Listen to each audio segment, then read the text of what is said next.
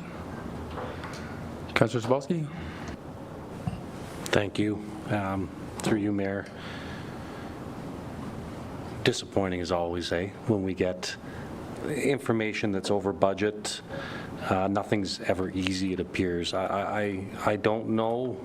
Sorry, I might be just talking, Mayor Sidney. It might not be a question per se. I just don't understand how we can speak to an engineering firm, they give us a ballpark of this, and then it's like they show up to site like they've never seen it before, and magically the door's not big enough, the auger's not big enough, the trailer's too big.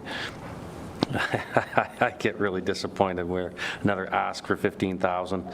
I guess the question is, hypothetically, what is the percentage of usage that the landfill incurs with this type of waste coming into the landfill? If we were to, like, how much does that decrease the lifespan of the landfill if we were to continue putting these wastes into the landfill? Through you, Mayor. So I don't have a percentage necessarily. I can definitely get that for you because we do have that data. But it is a tandem load about 3 to 4 times a week. So it's fairly significant. Councillor Sobolski?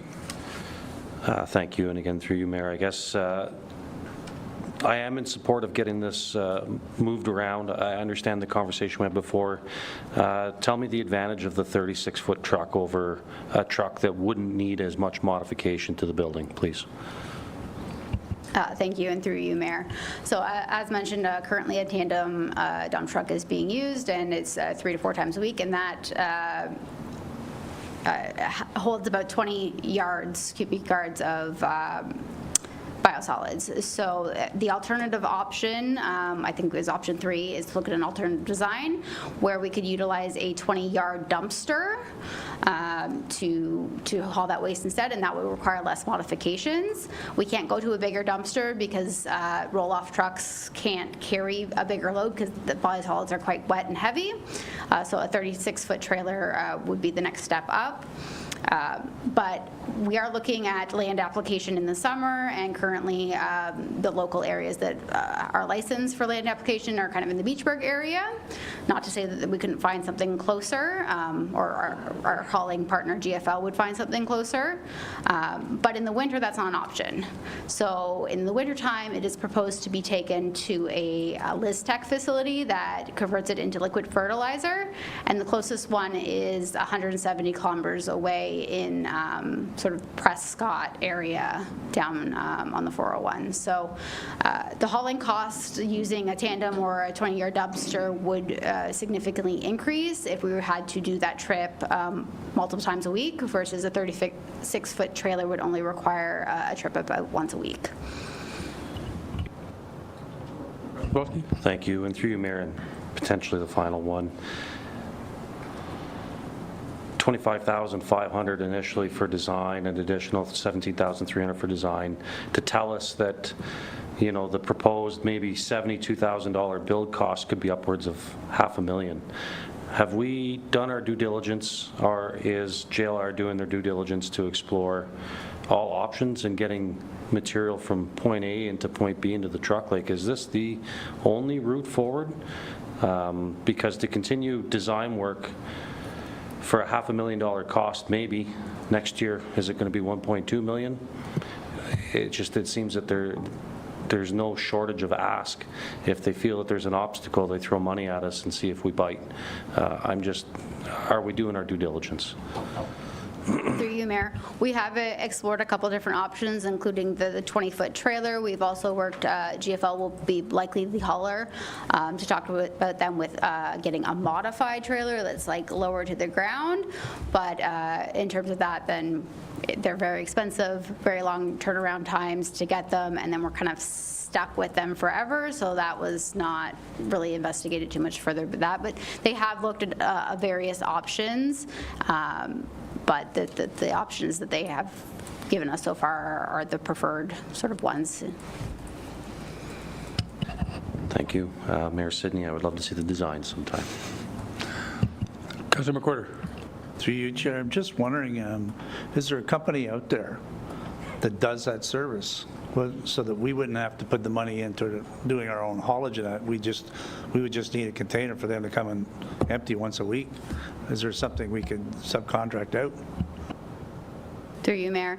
So with this process, with this project, we would be subcontracting the hauling to probably GFL, or they're kind of the local ones that do it, the biggest ones that do it. So yes, that's kind of the process anyways, but again, the tipping fees and the hauling costs would always be borne on the town, and those would be increased if we're not accommodating a larger capacity vehicle. Any other questions? All in favor?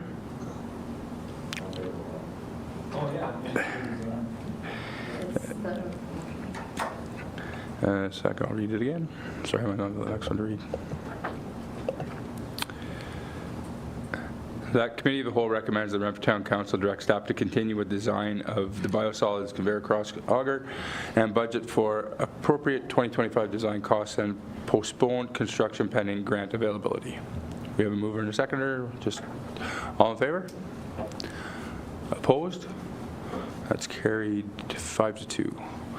Thank you, Council. Moving on to E.1.3. The Committee of the Whole recommend the Renfrew Town Council direct staff to proceed with work required to construct the Bonnechere River Trail in accordance with the development plan. Mover, please.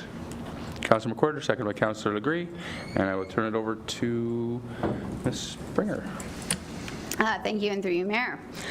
Since we last discussed this project at Council back in September, the working group has met 3 times to prepare the Bonnechere River Trail Development Plan, which is provided in your agenda package. As stated in the development plan, the plan is for the portion of the trail from Forestry Crescent to Highway 17. Areas beyond that are outside the scope of the work for the current project. The development plan seeks to address the concerns brought forward from Council, and I'm not going to read it word for word tonight, but I will highlight a few items that are most relevant, or that I feel are most relevant. So MJ Enright Tree Service Incorporated has offered to complete the preliminary down tree clearing at no cost. Enright Tree Service is a fully insured local tree removal company that has done past in-kind work for the town. We are still proposing that Public Works complete the brush hog work due to the nature of the work and the specialized equipment that is required. This will require minimal resources from Public Works, and the Director of Infrastructure, Public Works and Engineering has indicated that these resources can be made available. Our insurer has stated that there will be no increase to insurance premiums as a result of the trail. Additionally, the Occupiers Liability Act provides property owners protection for recreational trails when reasonable care is taken to maintain the trail and ensure safety, provided that that trail is free to use. A trail access agreement has been drafted and reviewed by our insurance provider and legal team for the privately owned lands associated with the future phase of Hunter Gate subdivision, given that the dedication of those lands to the town is not likely to occur before trail work is scheduled. The agreement has been sent to the developer and is being reviewed by their teams. The Shad Foundation continues to work with the federal government to formalize the town's ability to construct a portion of the trail on the National Library and Archives Canada property. The foundation is confident that this work will be completed soon. Recreation, Public Works, Bylaw, Fire Department, and our insurance provider have all been consulted and do not have any unmanageable concerns. The $25,000 donation from the Shad Foundation is expected to cover all trail development costs for consumables, i.e. supplies and materials. The ongoing expenses are estimated at $2,000 in staff time value and $3,000 in consumable and reserve contributions annually. The working group is confident that there is momentum and financing in place to complete this project this year, which will result in additional recreational opportunities for residents and visitors and meet the goals of the town's strategic plan. A significant postponement of the project may result in loss of momentum, and the town potentially risks forfeiting the Shad Foundation's financial contribution. Abandonment of the project will require the return of the Shad Foundation's financial contribution. At this time, I'd be happy to take any questions. Councillor McDonald. Thank you, through you, Mayor, and to Manager Springer. With regard to the $3,000 in consumables, can you just elaborate a bit and give some examples? Sure thing. Just give me a second to pull up the plan. So you will see on page 9 of the plan, ongoing maintenance requirements and budgets. So we are proposing a $3,000 in costs associated with consumables, which will include things like replacement of signs, replacement of like certain boards that are damaged, you know, in boardwalks and things like that. Trail improvements that might improve the functioning of the trail, such as if a muddy spot develops, you know, putting a new boardwalk over that. Ongoing consumables such as like dog waste bags for the trailhead, that sort of thing. Councillor Dick. Thank you, Mayor Sidney, and through you. I just want to touch base. I'm probably misunderstanding it, so this is why I'm going to ask the question. Mayor Sidney, in the financial comment, it says we have a $25,000 donation from the Shad Foundation, and then at present the town has $39,600 reserves to cover the costs associated with new infrastructure along town trails. I'm assuming that $39,600 is not being used on that project. That's just what we have in reserves? Treasurer? Through you, Mayor, yes, that is correct. And just to let you know that there is some reserves funding available. Okay, so that's good. Another question is, I didn't see it, it might be in here, and I did look over it twice and I might have missed it. I just want to confirm out loud that the property on the other side of the Bonnechere River along Stevenson Crescents and beyond is not part of this plan, is not on any map saying that it might be in the future. Like, that is just gone, never to be spoken again, as long as we both shall live. Through you, Mayor, yes, there is a Appendix A that shows the trail map that Stevenson Crescent is not even on that map.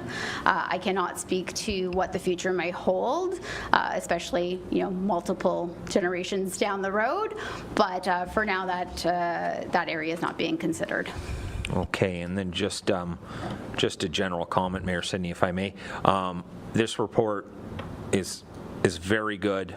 It answered a lot of my questions that I had concerns about with months ago. Thank you so much for all the information, and I'm very comfortable with this, so thank you. Any other questions or comments? Councillor Cebulski. Thank you. Through you, Mayor. I have questions in here, but I will say that I had my back against the wall with this one initially because of the approach, and the approach was a big, beautiful idea, but it definitely had private property included on it, which caused issues, which caused me issues, which is the reason I have my back against the wall. So this is a better way to start. First question is, the trail crossing any private property? Through you, Mayor. So as of currently, there is property that is privately owned that is associated with a future phase of the Huntergate subdivision that is intended to be dedicated to the town in the near future, but legal surveys and such take some time. Therefore, it has not been completed yet. We worked with our partners at the Bruce Trail, who are experts in managing private landowners, to get a template from them for a landowner trail access agreement. And we had our insurance provider and legal team review that, and that has been sent over to said developer. We have not received a response. Well, we received a couple questions in terms of how the trail might affect construction sort of right beside it, and we answered those, but we have not received like a formal yes or no signed agreement yet, but they have only had that for a week, so. Okay, thank you. Follow up, two things. It mentions tourism opportunity, which I'm not going to argue, but there's no data to back that. We can all say that anything's a tourist opportunity, but without data stating what something like this can do, I do struggle with that. I'm not going to get hung up on it. The final question is, what's the town inspection frequency of this trail system, just due to the safety of our citizens and tourists that do come, to make sure that there isn't any unwanted visitors down there? What's going to be our inspection frequency of the trails? Thank you, and through you, Mayor. That is spoken to in the plan, and I'm trying to find it, but it might take a second. But again, we did work with our partners at the Nature Conservancy of Canada and the Bruce Trail Conservancy, and utilized their best practices, as well as there was Ontario's Best Trail Guide, which is also referenced in the plan. And they do recommend at least twice a year. Additionally, if there's any significant weather event. So I do believe we are proposing 2 to 4 times a year, and there is a trail inspection form in the attachments. Additionally, I've been talking to the recreation team, and they also are looking at maybe a trail inspection policy for the broader town. Any other questions? Hearing none. Do you want me to read the motion again? We're good? All in favor? That's carried. Thank you, Council.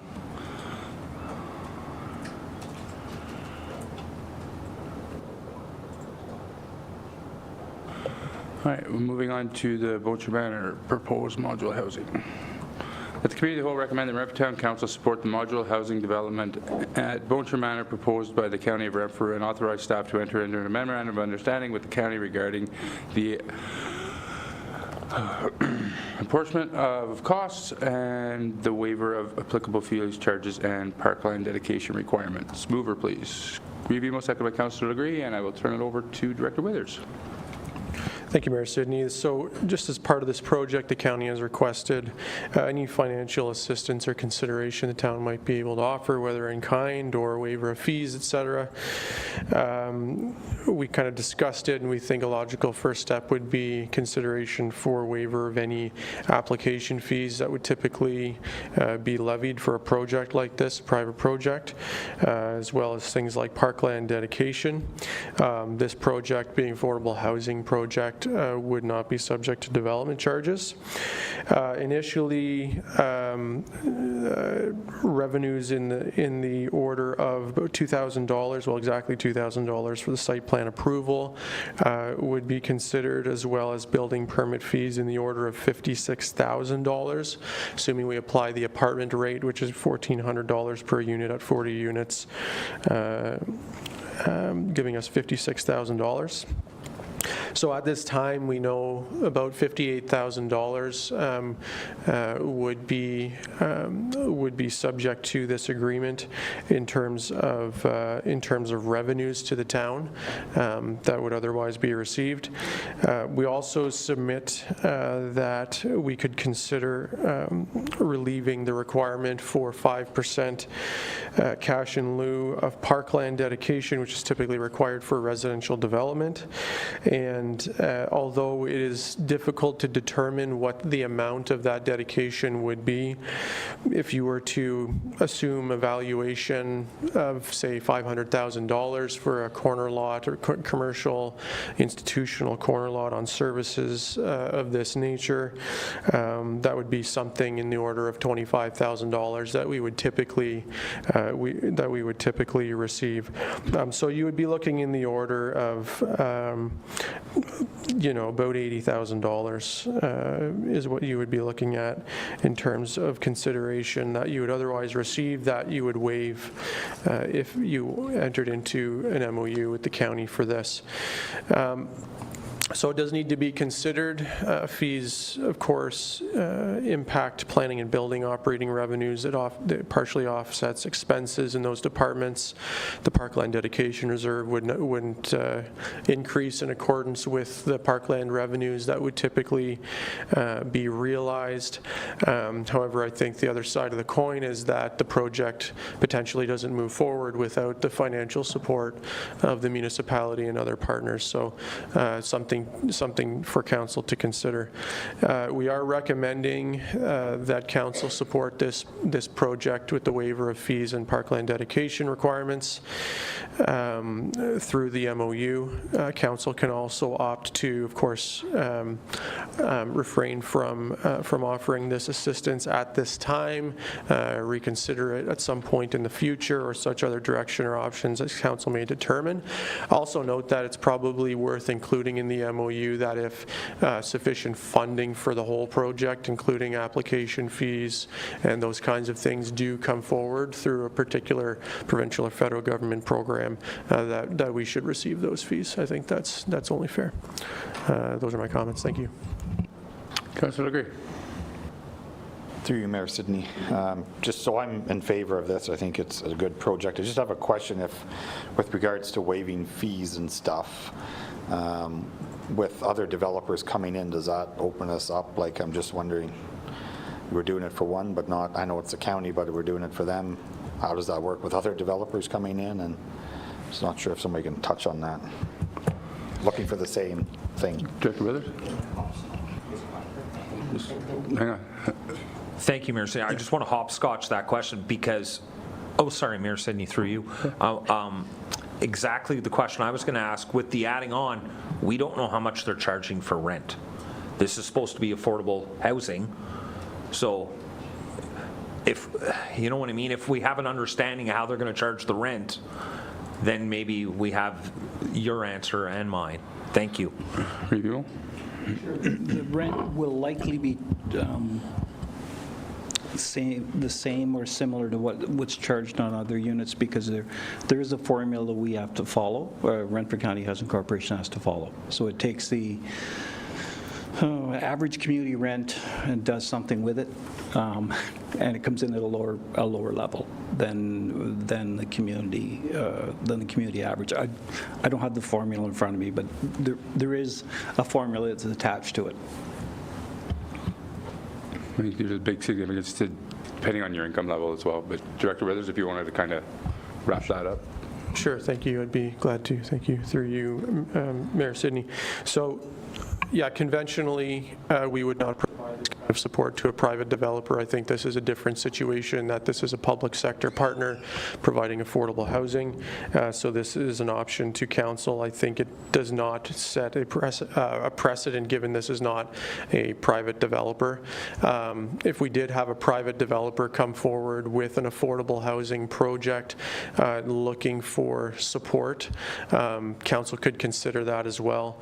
Obviously, we would have to make sure we are kind of coloring within the lines of the Municipal Act, so to speak, in doing that. But I think whenever you have a project like this where the pro forma doesn't work without the support of various partners, I think that's where this consideration comes into play.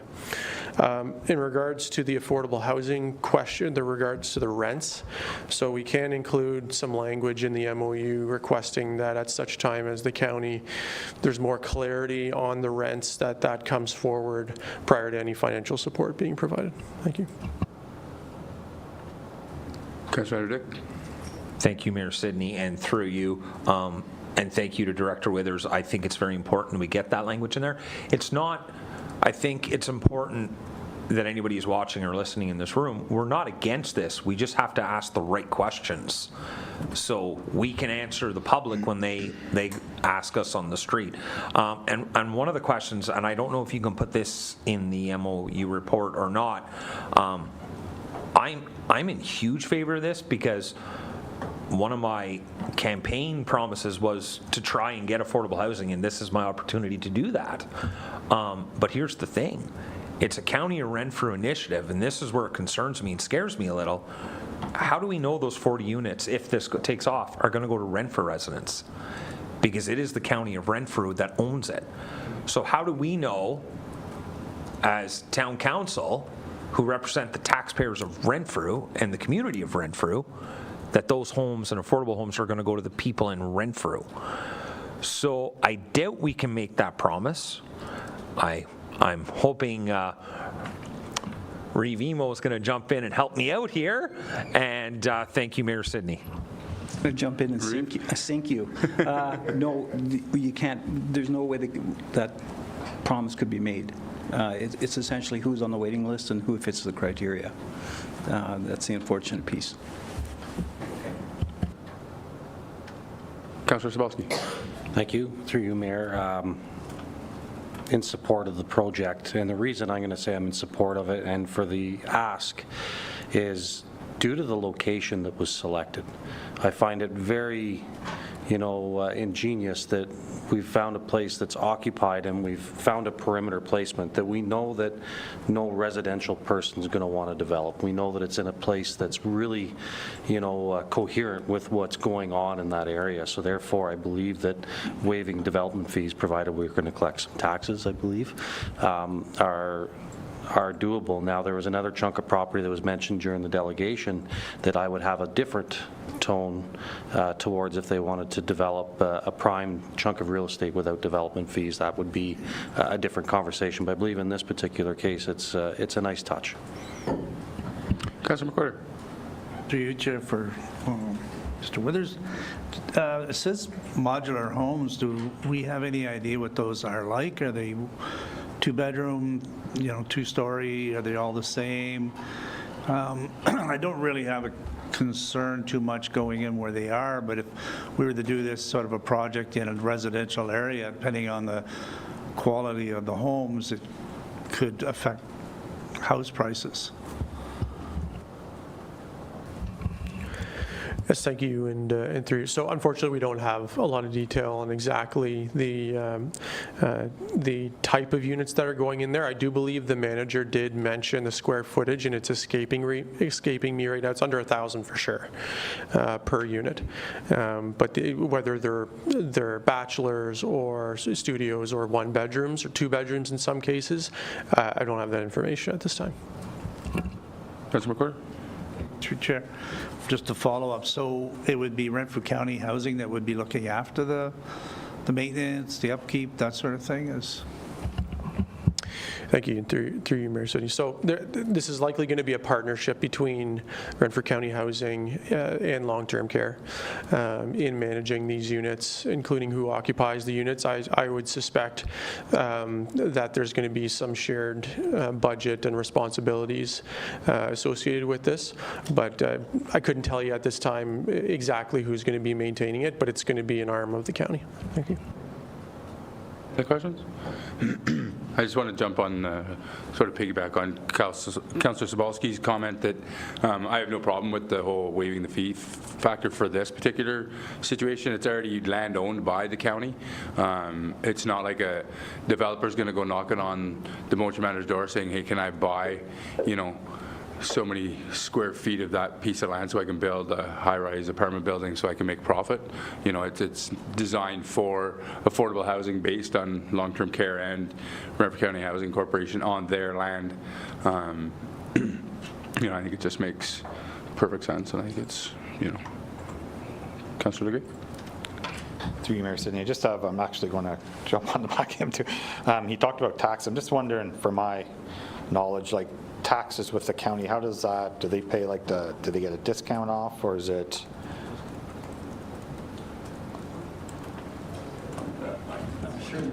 much better qualified than I am. Yeah, I don't know what I'm But looking at. Short answer is yes.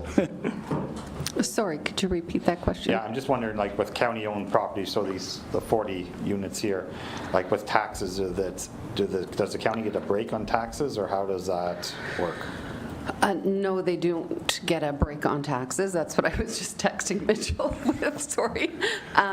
The county does pay property taxes for rental units within the town and within the county.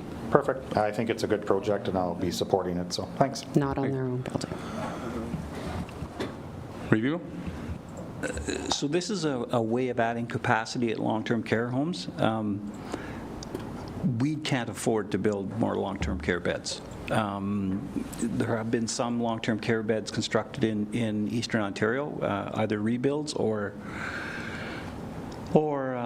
total builds, and they're running in the neighborhood of something the size of Bonnechere Manor, between $60 and $90 million. So for us to add a wing on or to build another unit or another home, long-term care home, we just can't afford it, firstly. And secondly, under the Long-Term Care Act, we're only supposed to have one home, then we have two. And I'm very doubtful we'll have three, but we can do some of these things which will add capacity to each of the homes. Any other questions? All in favor? That's carried. Thank you, council.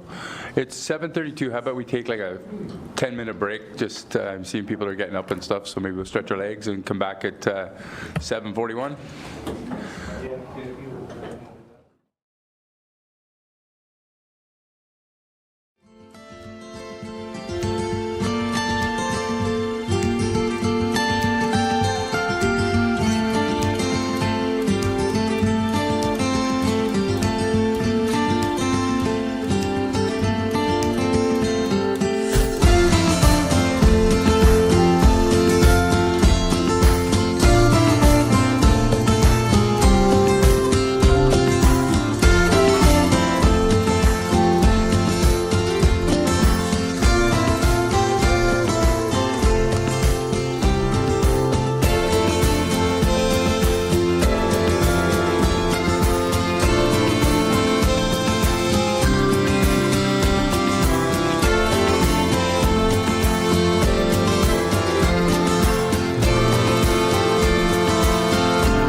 Thank you, everybody. Welcome back to our council meeting.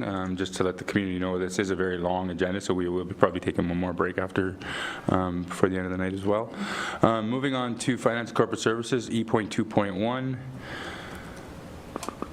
That the Committee of the Whole received the Reserves and Reserve Fund report as information. Mover, please. Councillor McWhorter, seconded by Councillor Legree, and I will turn it over to our Treasurer. Thank you, through you, Mayor. So on the March 11th meeting, the following resolution was carried, that Renfrew Town Council directs staff to bring forward a fulsome report on the town's reserve accounts with a total budget indicated for all accounts identified before deliberation begins. So as we haven't gone through all of the capital projects yet, we haven't identified which projects are going ahead. So I did bring forward the 2024 unaudited to the end of 2024 a reserve schedule, and we have gone from at the ending balance of 2023 to the ending balance of 2024. We've gone from $19.8 million to $18 million. There was a reserve fund policy passed September 10th, 2024, where all the reserves were presented at that time, and as well as all of the necessary purposes of the reserves, the source of fundings of those reserves, if there was a targeted minimum balance or a targeted maximum balance. So that policy is attached as well. If there's any questions at all, I can take those. Councillor McDonald. Thank you, Mayor, through you to the Treasurer. We talk about 17 reserves right now. And I remember speaking to you last year with regard to the reserves and all that sort of stuff. Is that proper, or does it still need some fine tuning? Like, are you okay with 17, or could it be lowered? Are we still working on that? Through you, Mayor. The amount of reserves are fine. It's how council wants to determine the reserves. However, the more minute detail you get into the reserve types, especially under the discretionary reserves, is where council really has the ability to create or delete reserves, to amalgamate them, then you are limiting your ability to fund certain things. So as an example, if you do facilities and you just do town hall, then technically you should just fund town hall out of that town hall reserve. But if you have it under facilities, then you can use that reserve for any facility that is required to be funded. So you're better off to have more generalized in your discretionary reserves. The obligatory reserves are more locked in, and council doesn't really have a choice as to how they can use those funds unless it's proper use according to the Municipal Act or whatever act they were created, like the Development Charges Act, how they were created at the time. Councillor McWhorter. For you, Chair, for you, Treasurer Jackson. Under discretionary reserves, you're showing water and you're showing, where is it, sewer. Are they not obligatory reserves? They were mandated by the government that we have separate funds specifically for those things? Through you, Mayor. No, they're not obligatory reserves. It is recommended that you have reserves for sewer and water replacements, but it's not set by a law, like a municipal act or a wastewater act or anything like that. It is, it's prudent to have them, but it's not obligatory. Councillor Anderdick. Thank you, Mayor Sidney, and through you. So just to be clear, from my understanding, presently, right now, maybe short of $500,000 or $1 million, I heard, we have $18 million in our reserves. Okay, all right. And then my next question is, so just so the people at home can understand, so under road infrastructure, we have 2.8 million in reserves in there. So let's just say we had a four-way that's really crap and we need to do something about it. Could council direct staff to take the money out of reserve, or staff recommend that we take it out of the reserve to fix that four-way stop sign or area on the street? Is that how I'm understanding how reserves work? Treasurer? Yes, through you, Mayor. Yes, that is correct. So typically, the treasurer comes forward with some recommendations on financing any particular project that comes forward from the department heads to council for capital projects, and then the treasurer takes a look at what funding could be made available and make those recommendations, and then council has the choice. And just a comment, Mayor Sidney, and through you, thank you very much for this. This is perfect. Thank you. Any other questions? Hearing and seeing none? All in favor? Carried. Thank you, Council. Moving on to debt load capacity. That the committee of the whole receive the debt load capacity report as information. Mover, please. Councillor Legree, seconded by Councillor McWhorter, and I'll turn it back over to the treasurer. Thank you, through you, Mayor, and I'd like to thank the CAO for helping me out with regards to the wording of the report. I was a little overwhelmed with work and wasn't able to get it all complete, but I did provide the attachments for the CAO. So the first attachment, which I believe is Appendix A, is the debt load capacity, the 2024 existing debt. So as you know, the existing debt as it now stands, this was presented during budget last year, as well as during conversations with individual councillors in the fall. So we do have existing debt, and that just lets you know when it was issued, the interest rate, and when it's going to mature. So the first one that will mature is 2027, and that's the water treatment plant. So that saves money on the water budget, not on the tax budget, but it will save, and then depending on what is required under the water infrastructure projects, I'm sure there'll be something to find so that they can fund. So the total yearly payment on that will come off is about $215,000. The next project to come off the list would be the solar installations, and it's 2036.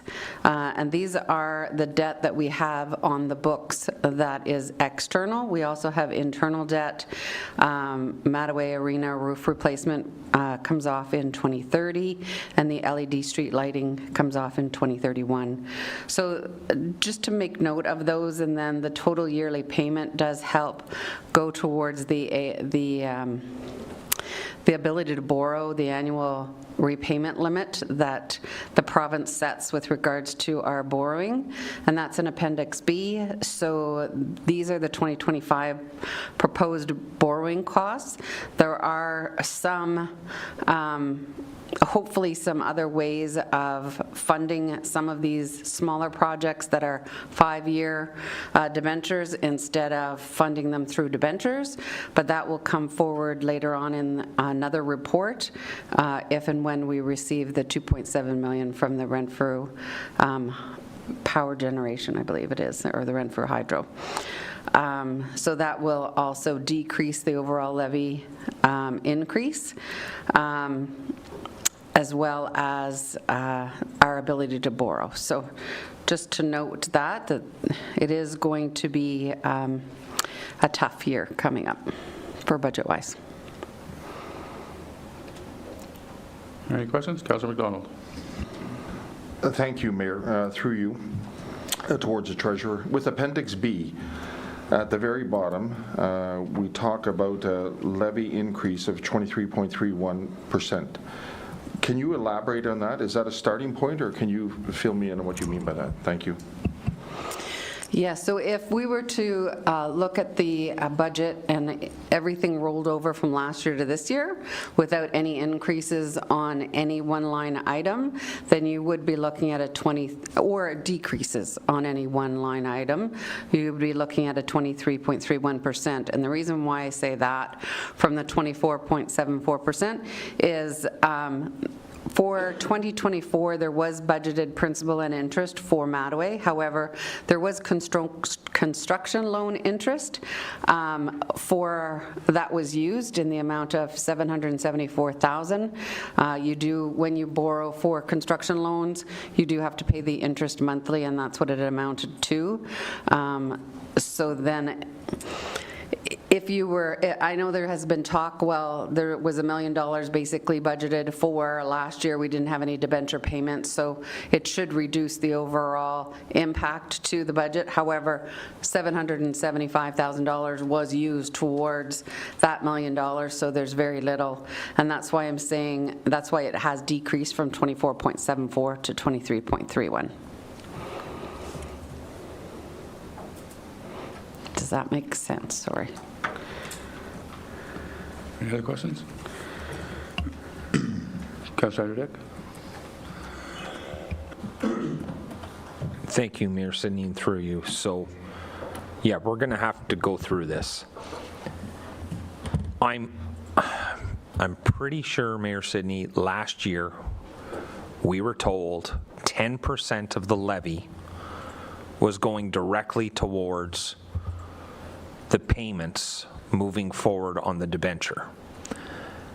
And I'm pretty sure, I'd have to go back and look, and it's going to take me a long time, but I'm positive I said, so this 10% is going to cover the debenture for the next 20 years, and we'll never have to levy on this again.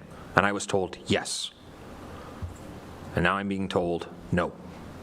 So that's where I'm really confused. So where is that 10%? I guess my question is where's the 10% tax levy from last year, which is $1 million? Am I correct on that? Just real quick, $1 million, 10%?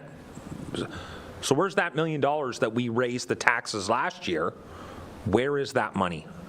I think that's the question we need answered now, and then I do have a few more questions on this, Mr. Mayor, or Mayor Sidney. Through you, Mayor. So last year during the budget, it was indicated that the debenture proposed payments were going to cost us $1 million. It was also let known that we did reduce where we could any reserve contributions. We cut those in half.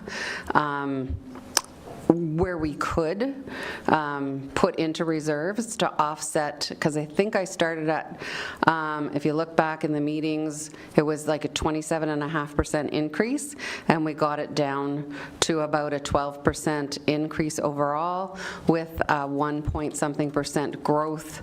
So it came up to around 11% increase on the overall taxes, and that was laid out in my presentation, as well as verbally recognized. So again, with the $1 million being budgeted in 2024 as proposed debenture payments, that was a draft, and that was based on $15 million debenture.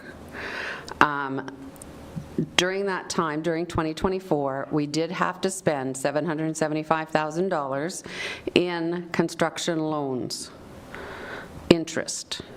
So basically from last year, if you took that, there's $225,000 that would have contributed towards any surplus if there is a surplus.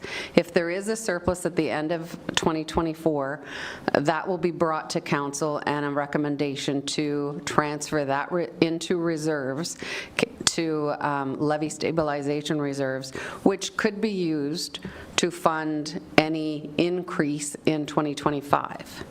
In 2025, with an $18 million debenture at 4.33%, you're looking at almost 1.4 million on a 30-year debenture, plus an additional, I don't have it broken out here, but it's a $1 million over 5 years.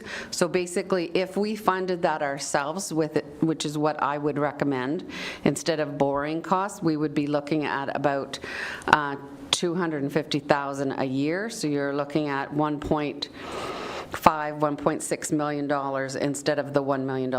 Once we finalize the debenture, and those rates could go down or could go up by the time we finalize the debenture for Mattaway, which is coming shortly, then those rates will be forever until the 30 years is up. That's when they're locked in. But this was just proposed, the $697,500 for interest and $240 for principal costs was based on $15 million and based on what, if we were to finish the project in 2024, and if that was a full year of debenture payments. But again, there was a number of items that we did take into consideration to reduce the overall increase from 27.5% with only this debenture of close to $1 million.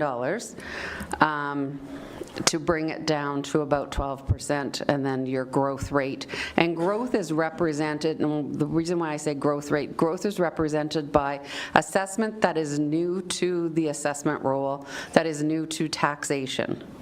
So a new garage, a new house, a new commercial entity that gets added on to the roll at the time. It's not any increase to taxes because of a sale or because of when they do the phased-in assessment from one year to the other. This is strictly based on growth assessment, and then you look at, okay, if I didn't have the growth, what would the increase be? Well, if I didn't have the growth, it would have been close to 12% or a little bit over, and then because I have the growth, the increase to the actual levy, because that's extra money on top, that you take off, it becomes just a little less than 11% increase.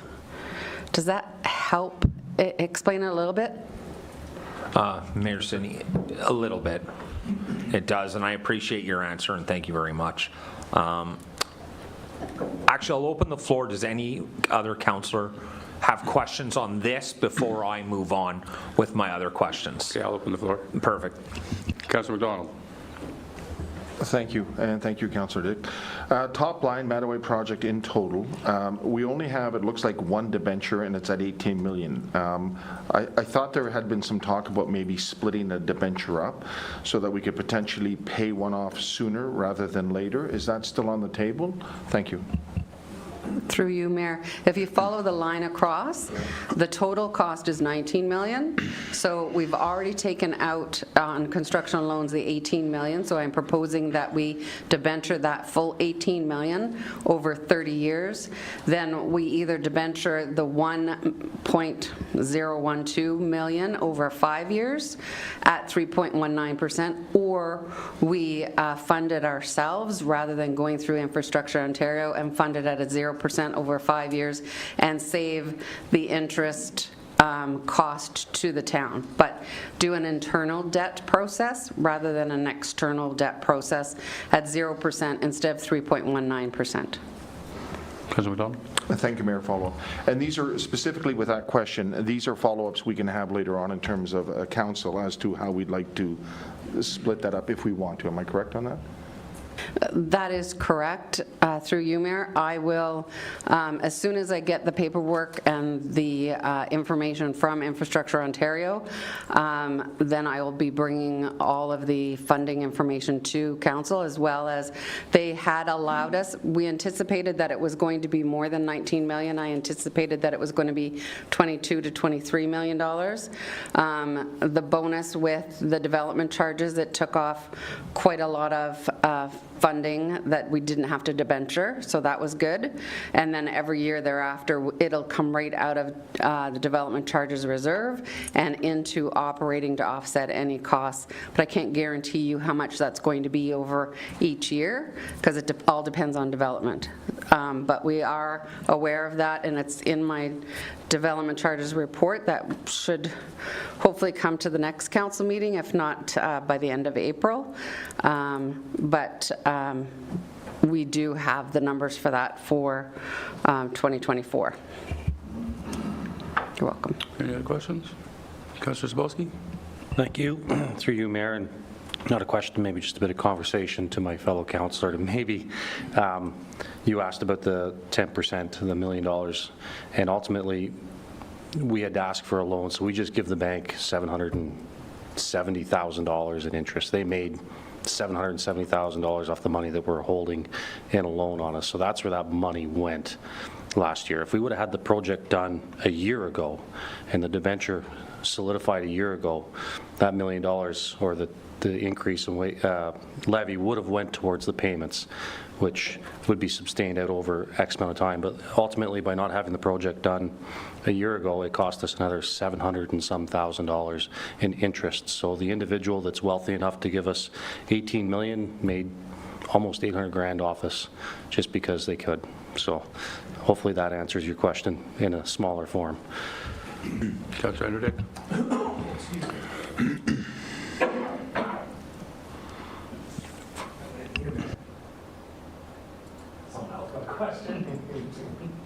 CEO? So through you, Mayor, just to put this in slightly different terms, in 2024, we had to have a budget of that $1 million for what we thought would be converted to long-term debt for the project. In 2025, the treasurer has noted that it looks like we'd be needing the budget then to show $2.6 million. So when you actually look at it, 2024 versus 2025, your actual increase is probably only the 1.6 million, because you already have $1 million in your budget from 2024, and you're now bringing 25 up to the 2.6, and then in 26 you'd be needing to bring it all the way to the 2.8, because you only have that one-time relief of the unspent funds from 2024. So you're right in the sense that that 10% is already established and is in the budget, but when you look at it as a project, the total overall impact to your levy over the 2 years will be this 23 to 24%, but in just 2025, you're probably looking closer to 15-ish to 14-ish% if we don't find other alternatives, to put it in slightly different terms. Councillor Anderdick? Thank you, and I do apologize about that. So I just want to, Mr. Mayor, through you, go just a few questions. So on Appendix A, I just want to confirm that this is all past debt, and none of this debt, this is just information only. We're not being tax levied on this moving forward, correct? Treasurer? It doesn't, sorry, through you, Mayor, it doesn't increase. We will budget for these payments, yes, but it doesn't increase the tax levy. The tax levy. Thank you. And Mr. Mayor, through you again, I do apologize to the staff, because I'm going to ask some questions that should have been emailed, but I never thought of them until we started talking. So if they don't have an answer, I'm okay with that, but I'm hoping we can figure it out together. The town hall renovations, the $1.4 million, was, what's the nice way to say this? Did this council approve the 1.4 million, or was this during lame duck? And do you understand where I'm going with this question? Is this council's responsibility? Did council approve the $1.4 million? Treasurer? Through you, Mayor, my understanding is that the former CAO did bring a report to council that outlined the fact that we did budget to fund part of the town hall renovations. This is in excess of the town hall that was budgeted for. So it is now considered unfinanced. We've paid all the bills, but now we just have to record it in the books that how we're going to finance this 1.4. Okay, thank you, and continuing on. The Argyle, Lockheed, Opeongo Hall, the $7.3 million that we are now borrowing on, was that this council or the former council, or was it a combination of both that approved this throughout the whole way, Mr. Mayor? Through you, Mayor, I believe it started in 2022, but it could have started in 2021.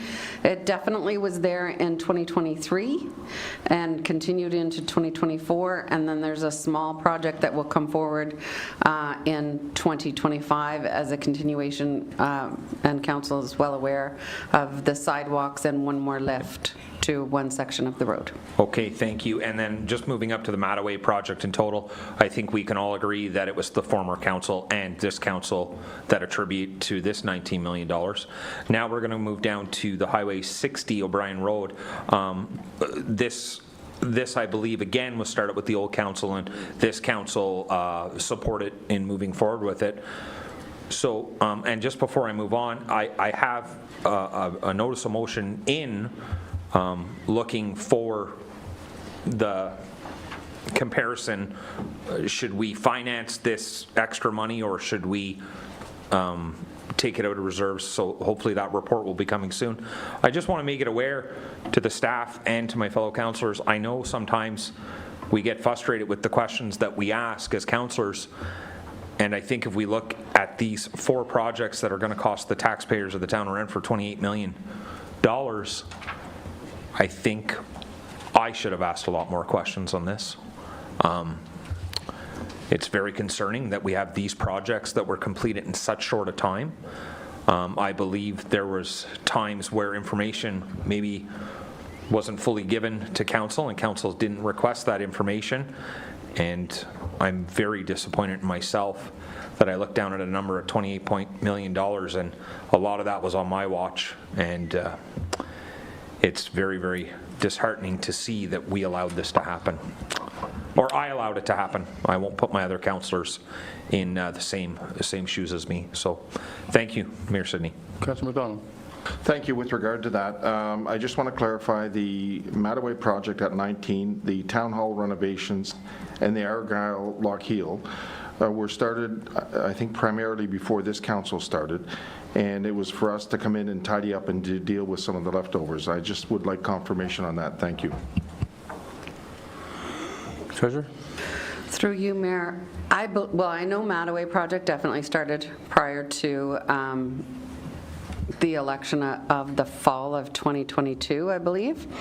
The town hall renovations, I am not 100% sure when that was approved. If it was approved in 2022 or 2023. I know it was completed in 2023.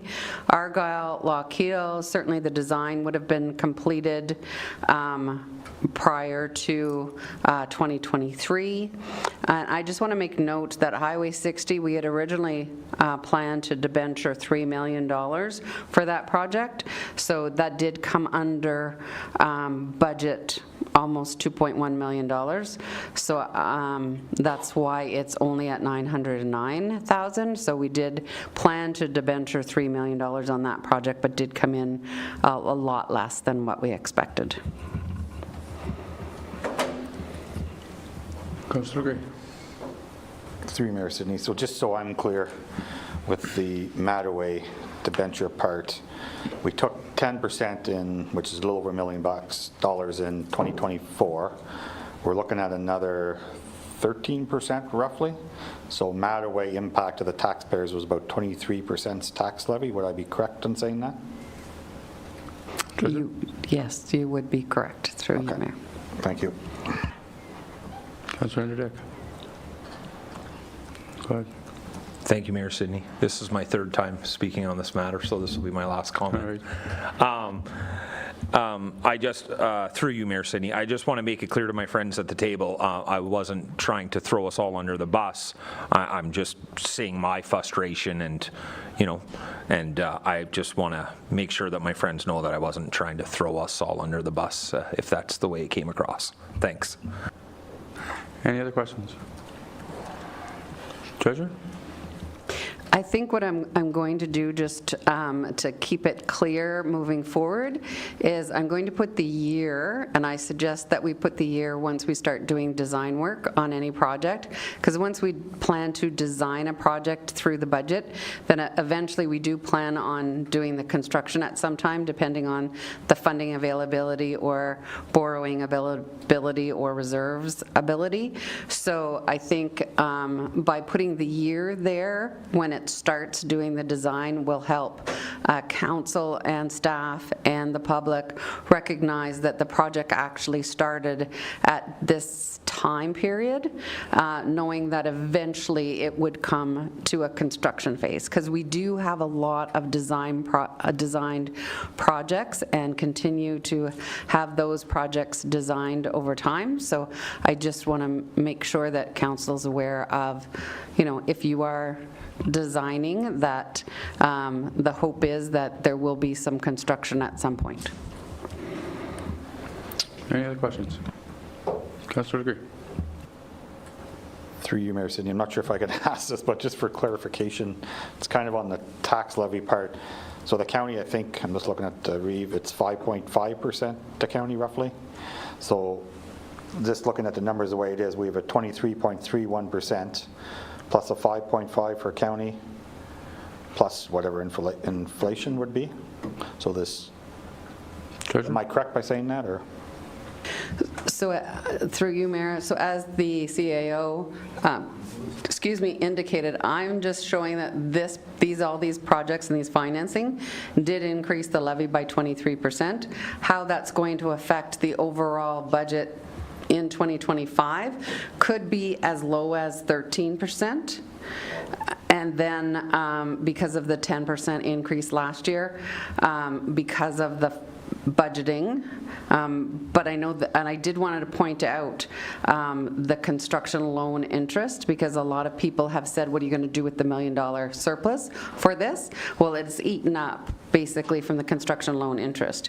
It doesn't mean that we're budgeting 23.31% again. It would be, if you took 10%, you're looking at 13% increase, and then the 5 on behalf of the county would be at 18%, and that's not taking into consideration any other increases or decreases. But we're definitely looking at a large increase again this year. So I'm just going to jump in here just so I get clarification, because I know everybody's been throwing percentages around and probably putting the fear of God in a lot of people, including myself. So when we're looking at right now in the red here on Appendix B, it says 23.31% levy increase. Now we're talking 13%. Now we're talking 18% with the county. And, we know there's a lot of people that are going to be, keyboard warriors and all these people that are going to jump on social media and hang us, and probably more me than anybody. So just for clarification, we're not looking at a 23.31% levy increase plus the county's 5.5, so now we're 28%, and we're 33% at the end of the day. I just want clarification, either I'm right or I'm wrong on that. Through you, Mayor, you're looking at overall probably like a 13% increase with regards to this, and I should have identified that. I apologize. I was just looking at what it has increased over time. No, I appreciate that. I just want to make sure that, we're not, right now I don't think we're really comparing apples and oranges to oranges, right? Like we're not there yet. I just know how people like to run with it and make it look a lot. I think I'll have it more clear, I hope, for next meeting, April 1st, for the first budget meeting. Okay, perfect. Councilor McCord.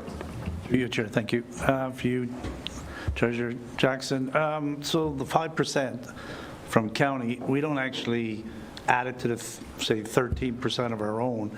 It's an actual different tax. It's coming from county, and it doesn't have the same value, does it, as a 5% increase on property taxes from us. Again, it goes to the idea of the water and sewage. It's a 6% tax increase or 5% or whatever on water, but it doesn't come with the same value that it would as if we levied it as a property tax. Am I wrong on that? Treasurer? Mr. Mayor, point of order. Yeah. We're kind of way off topic here. We're supposed to be discussing the debt load capacity, and now we're talking about the debenture. I mean, about our tax levy. Excuse me, that's what we were talking about. No, it's nothing. I'm just calling point of order. The Mr. Mayor can decide if we're on order or not. Well, I think it was the questions were going on, like the 23%, and then we're throwing in the county, and then we're throwing it. So I think the fear is that now through discussion, people are going to think we're hitting the 32%. And I know we're not talking about the levy per se, because we're going to go back and talk about budgets, but I think we need clarification on that. Fair enough. If we leave tonight, people are going to go to bed thinking we're at 33%. Yep. Fair enough. Thank you for your clarification. Yeah. Okay. Sorry to interrupt. No, that's fine. Go ahead, Councilor Court. So I'm just waiting on Treasurer. Thank you, through you, Mayor. So the 5% levy increase is totally different from the county, but this would go against the property taxes. So they can anticipate that the tax rates will go up through the county tax rates as well as through the town. And when we get to that point, we will certainly have some public information as to where the increases came, not only from the town as a total, but individually through the departments, how that represents over $1,000 based on $1,000 basically, so it's easy to understand, you know, where your percentages go.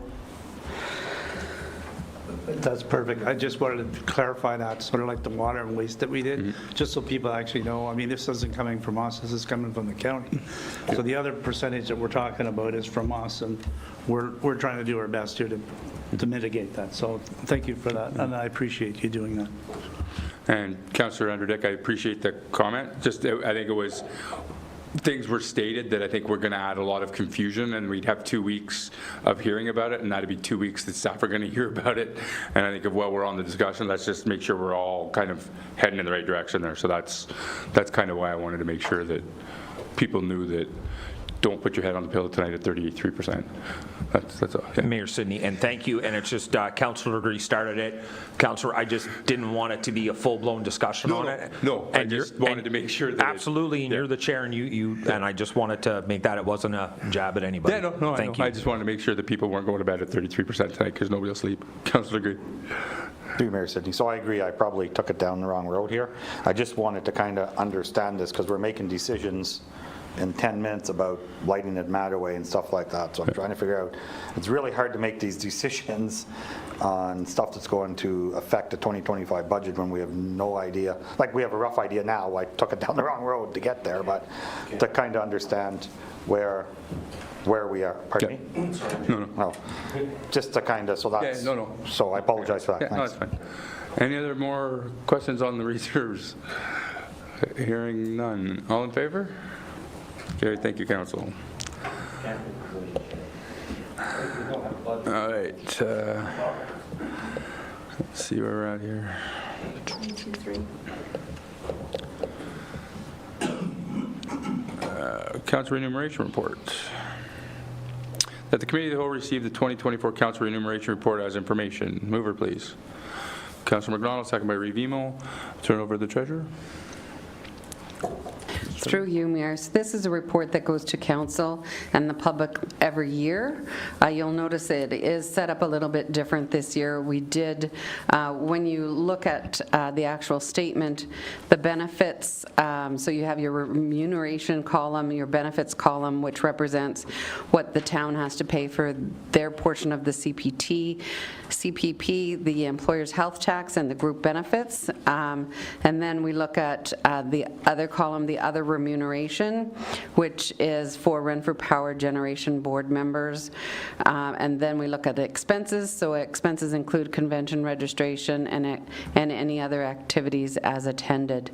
So we've taken into consideration all of the conferences that councils went to, or any activity that they attended that cost the town money. So these are individual costs. And if there's any questions or concerns, please let me know. Any questions? Councilor McDonald. Thank you. And I'm just wondering, with regard to transparency, are we able to have complete breakdowns for each of council members' expenses? Like in terms of my case, I went to Roma. Like, are we able to break it down where the expenses went for transparency purposes? And thank you. Through you, Mayor. This is all that is required. If council wishes to know who went where and when and what was spent on, council can ask that question. I do have that information, and I can bring back a report, but this is what is required to report according to the Ontario Municipal Act. Councilor McDonald.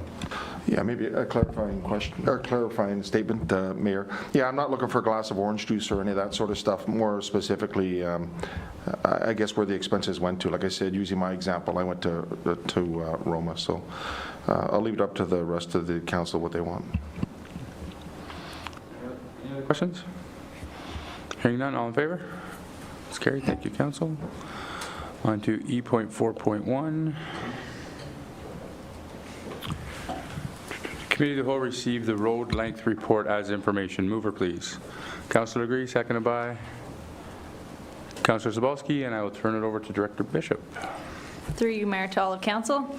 At the council meeting on March 11th, 2025, Councillor Andrew Dick brought forward a motion that Renfrew Town Council direct staff to bring forward a report on the amount of roads and kilometers that were paved in the last 5 years, the amount of kilometers that were designed in 2024, and the amount of kilometers that are being proposed for design in 2025, for construction in 2026, the amount of roads that are set for construction in 2025. So I've included a table, our design and construction projects from 2019 and including up to 2024. So some of these projects spanned a few of those years. If there was design in 1 year, construction may have happened in the next. In some cases, design happened 1 year and construction was maybe 2 years later, or a construction project could span over 2 years. So we did quite a bit since 2019. You can see that the total kilometers designed and constructed in the past 5 or 6 years was 27.11 kilometers. So the designed roads, a total of 14.77 kilometers. I did include the lane kilometers in there as well. That's 2 different lanes on that stretch of road. And then 12.34 kilometers have been constructed. This accounts for approximately 24% of the total lane kilometers in the town being designed and approximately 20% of the lane kilometers being constructed. I've included a detailed road listing in Appendix A showing all the roads that we've done in all of those mentioned years, design and construction. And then our roads included for design in 2025 are roads that we started last year and passed in the budget, including the Elgin Street Sewer, Mattaway Secondary Access / Opeongo Road Connection, Hall Avenue Extension, and Whitten Road Innovation Realignment. So a total of 4.22 kilometers is included in our design for this year that was previously approved.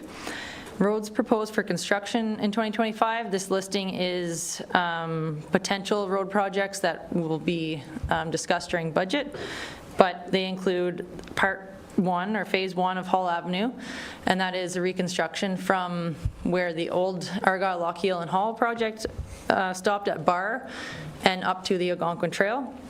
Mattaway Drive water main replacement, Monroe Avenue East and Harry Street, Opeongo Road, 7th Street, Stevenson Crescent, and the remainder of Dominion Street. So some of those have been started, some have been fully designed. 7th and Stevenson were shave and pave projects that we looked at last year, and they have been fully designed and ready for tender. And the others included are to be discussed during budget. So they will be subject to budget approval, and hopefully we can get some of those done this year. And that is a total of 5.5 kilometers. So I'm happy to take any questions. Thank you. Any questions? Councillor McDonald. Just some clarification, through you, Mayor. Some clarification with regard to total kilometers. We have 43.6%. Is that design and construction? Is that the total for both? Yes, through you, Mayor. I believe maybe our treasurer would have thrown that 43% in there. It's the total kilometers, the 14.77 kilometers that have been designed, plus the 12.34 kilometers that have been constructed. And then that's out of our 62 kilometers of road in town, approximately. Any other questions? Councillor Anderdick? Just a comment, Mayor Sidney, and through you, and I just want to thank Director Bishop for this. This is exactly what we've been looking for. This is amazing information to help the conversation out in the public when we're talking to people. Us councillors can memorize these numbers and hopefully have a little background, and this is just great information moving into budget talk, so thank you very much. Councillor Sapolsky. Thank you. Through you, Mayor, and just a comment as well. Take pride in driving my nice vehicles up and down our nice roads. I know that there's a lot of roads that still need attention. Back roads, residential streets, we've got a lot of work to do, but overall, accessibility, our main roads, now our sub-main roads, they're in fantastic shape. We should be very proud of that, because I do believe when I go to other towns, it's hard to find that quality. So it is a nice feature that the town offers, although still work to do. Thanks. Any other questions or comments? Hearing and seeing none, I just want to sort of add that there's significant work since 2022 that has been done, whether it's design or construction, which we all know is not free. So, it costs a lot to do that. And, I think we all campaigned on roads, and I think, credit to the staff for getting the designs done and doing the work, and looking forward to doing more, hopefully, in the future. So, all in favor? Carried. Thank you, Council. On to Library, Community and Recreation Services, E.5.1. That the Committee of the Whole recommend that Renfrew Town Council enter into a memorandum of understanding with Renfrew Collegiate Institute, RCI, in regards to the revitalization of the throwing pitch at Mattaway Park. Mover, please. Councillor Anderdick, second by Reeve Emo, and I will turn it over to Director Dondras. Thank you, through you, Mayor. So in the fall, some members from RCI approached us about the possibility of renovating the discus and shot put ring at Mattaway Park in memory of a former principal, John Scott. So we reached out and created a memorandum of understanding, which was drafted and shared, which outlines the responsibilities for each party. The memorandum of understanding is attached to the report.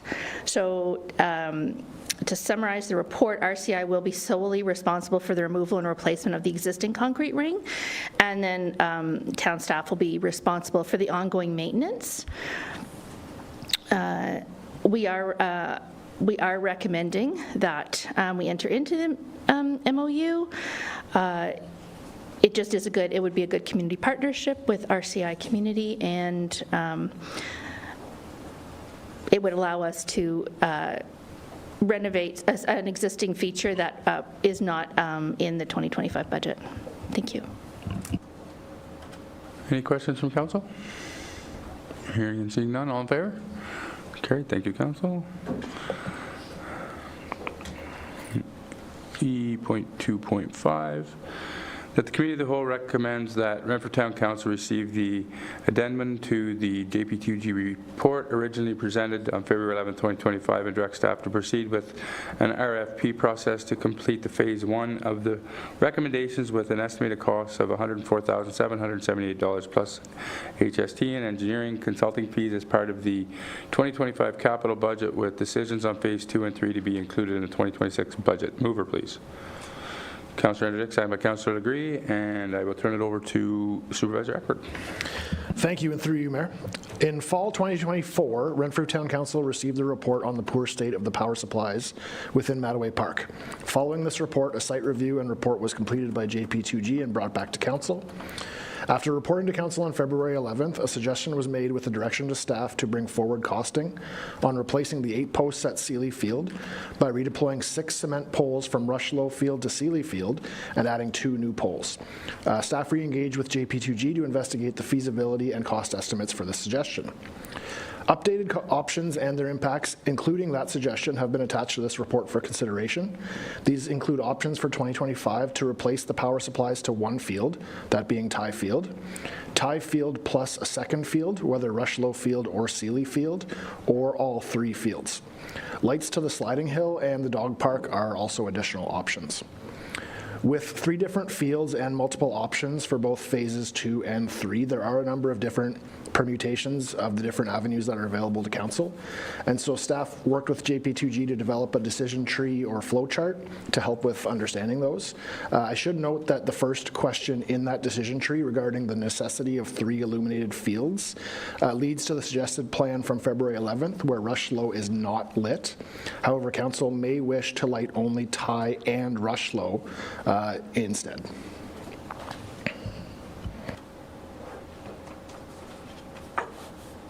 Any questions from council? Councillor Andrew Dick. Thank you, Mayor Sidney, and just 2 seconds, I'm just writing this down. So thank you, Mayor Sidney, and I just want to let my fellow councillors know that there's been lots of discussion regarding this over the last few months. I took it upon myself to call and have phone conversations with the National Softball Association representative for Eastern Ontario who hosts tournaments in the area, the convener for the Renfrew Co-Ed Slow Pitch League, and another gentleman who used to run tournaments in the area. He's slowly getting out of it, but he's still running the odd tournament. And I wanted to ask their advice, and I explained our situation, and I asked their expertise on, you know, being a convener of ball tournaments and knowing the level of skill in females and males and co-ed. And all 3 of them, and I do agree with them now after having many conversations with them, they're recommending for me to bring back to you that they would like to see the Rushlow and the Ty diamonds lit, as the amount of people that play softball in this area, the Sealy diamond's just way too big. And if we look at the numbers from last year, I believe there was only 5.5 hours of lit diamonds on the Sealy diamond last year. And then if we take a look at the Rushlow and Ty diamonds, especially, you know, the minor ball plays on there. Now, in saying that, they don't play a lot of lit diamonds, but we do have tournaments that are coming. I know there's one booked in April. I know another individual's trying to run one in May. He has yet to book the diamond. I believe there's another gentleman trying for June 9th and 10th, and so that is what I'm suggesting to my fellow councillors in the direction we go to. I feel it's super important that we get these diamonds lit for the kids and the adults in the community to play. The Sealy diamond, hopefully maybe when this committee starts that we have a notice of motion in on, we can maybe figure out some other ideas on how we can raise some funds to work on the Sealy diamond and improve all 3 diamonds. So if anybody has any questions ball related, I probably can answer them for you. If it's regarding the lighting system, that definitely is not my ball game. Thank you. Councillor McDonald. I think moving forward for me, everything's going to be contingent on our budget deliberations. So it's okay to talk about this now, and we will, and have discussions. But ultimately, my decisions will be made when we come to the budget. I do have a question, though, and it's through you, Mayor. Is this predominantly for the lighting? Is it predominantly used for tournaments, like with the regular course of action for a ball? For baseball over at the diamonds? How often do we use it? I just want the data on that. Is it, again, with regard to the tournaments compared to regular use, I guess. Thank you, and through you, Mayor. I don't have the data with me. I will say I know that a lot of the usage where the diamonds were lit was the adult slow pitch or co-ed slow pitch that was taking place kind of weeknights through the week. I do think that the ability to light the fields is a big factor when it comes to attracting tournaments. So even though we may not have had as many tournaments that ran after dark in 2024, it would be a key feature in attracting more tournaments or the tournaments that are right now scheduled. Councillor McDonald? I can answer the question. Okay. Councillor McDonald or Councillor Dick? Thank you, Mayor Sidney, and I can answer that question. So the Renfrew Co-ed Slow Pitch League, they generally start in mid-May and they play till end of August, and they play every Monday night on both diamonds lit. There's 2 games on each diamond, and then on Tuesday nights, the Ty diamond is the one closer to Mattaway. The Ty diamond is played on Tuesday nights. I believe, don't quote me, there was definitely 4 tournaments that used lit diamonds on all 3 diamonds last year, and that's probably where the 5 hours came from. Possibly 6 tournaments that used the lights, and then I do believe, again, don't quote me on this, but I'm pretty strong, is that the Renfrew Minor Ball had a huge tournament here for 3 days, and they did use lit diamonds on Monday and, Friday and Saturday night. Any other questions? Councillor Sapolsky? Thank you, through you, Mayor. And I've been back and forth on this, and I am in support of providing as much recreation as we can. That said, we're near the end of March. We're a quarter of the way into 2025. I've yet to see the opportunity of a draft budget. This is an ask for money. I don't see how this fits in the discussion tonight without even having an understanding of where the budget is. Numbers are bounced everywhere. Therefore, at this time, I cannot be in support of any expenditure until we know where our budget is. Thank you. Councillor McWhorter.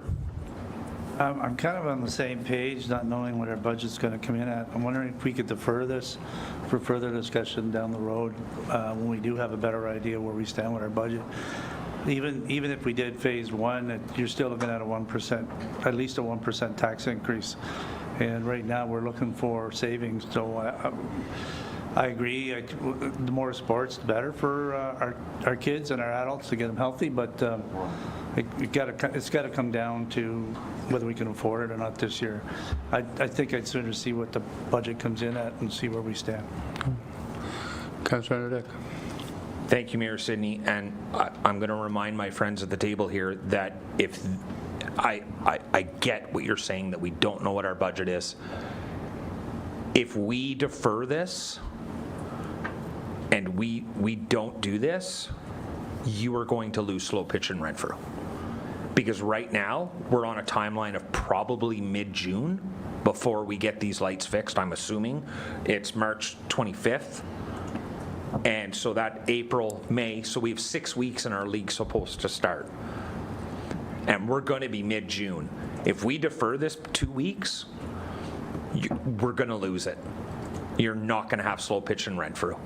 And all those people, they're going to go play in McNabb, they're going to go play in Arnprior, and we're driving a service out of Renfrew. I hear what you're saying. I feel your frustration. I'm just letting you know what's going down. Councillor McDonald. Thank you, through you, Mayor.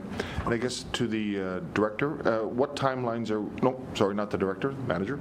I guess what timelines are we looking at with regard to if it is approved and by the construction and all that? I will speak to that one. Thanks, through you, Mayor. So we'd have to go out through the RFP process. So we have X amount of, we'd have to do the RFP. It would have to go out for X amount of weeks, make the decision, hire. So there is a bit of a, you're probably looking at about 2 months before work can actually even get started.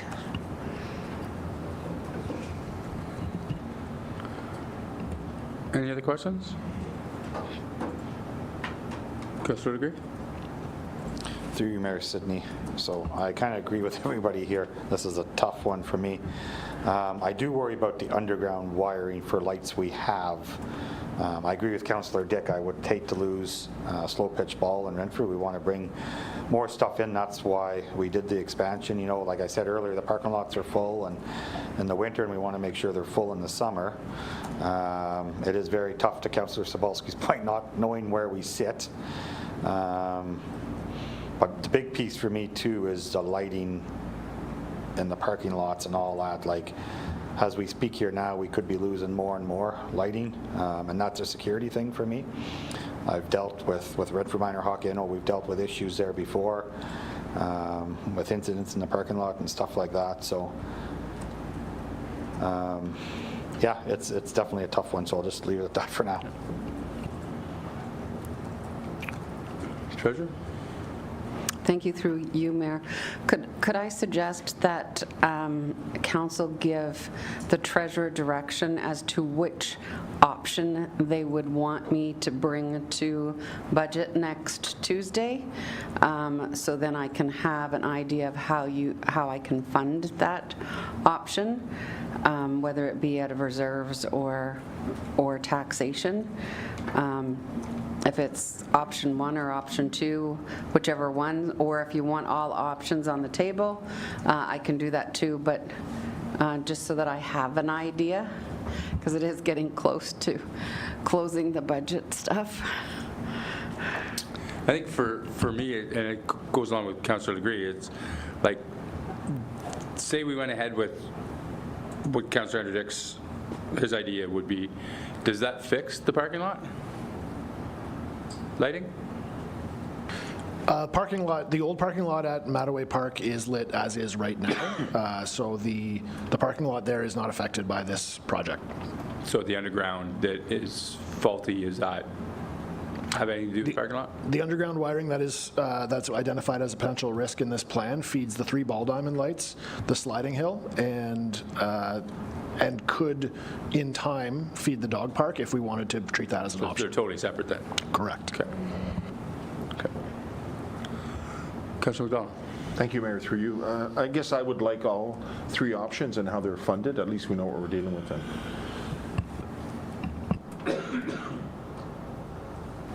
So would council be okay with giving the treasurer direction to bring that to the Tuesday meeting? It's a week away.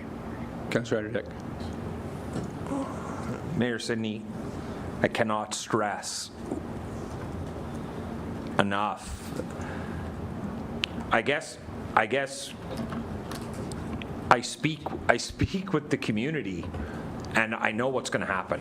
And the way this council's taking it tonight, you're going to lose ball in Renfrew. Simple as that. So I'm trying to give you the best advice I can with what I know. And if we wait any longer, you've just drove slow pitch out of Renfrew. Simple as that. If you wait. So council may wish to decide. I do not want to see it go to Tuesday. I have something coming up soon that I'm going to bring to the table, and anyways, this is my 3rd time speaking on it. I'm very frustrated. I'm very disappointed. I'm sad. This is saddening. Anyways, thank you. Review.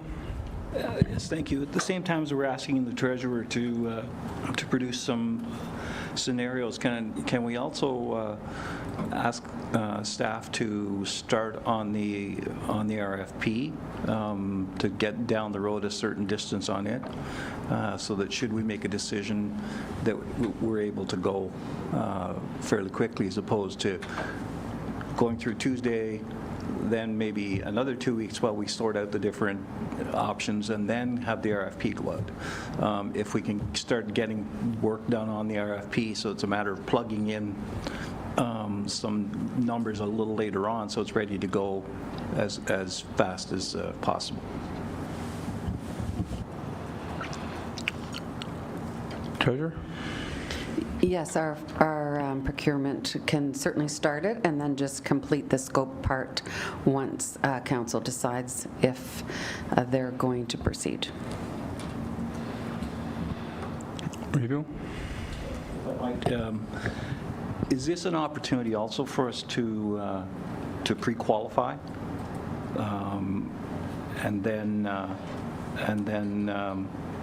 have 3 or 4 that are ready, as opposed to trying to educate several? I don't know, is that CAO? So through you, Mayor, I believe, just to make sure that I have clarity so that the directors know how to answer, you're looking for wanting a standing list of ones that, if this is approved and what the scope is improved, we just go to those 3 or 4 that we have already identified are capable, certified, and have the ability to include in their schedule. Is that what you're asking? Yes, exactly. Do you already have a list? Treasurer? Currently, we do not have a specific list, but we are aware of who can do that project that is currently available. It doesn't, by knowing or putting it out to specific contractors, it doesn't reduce the amount of time that we have to publish the tender. So by putting it out on Badingo, I believe it is, it would be the same as if we're sending it out. So the time period, I believe, is 15 days, and it's not 15 working days. So it's just a little over 2 weeks that we have to publish it to get our results back in.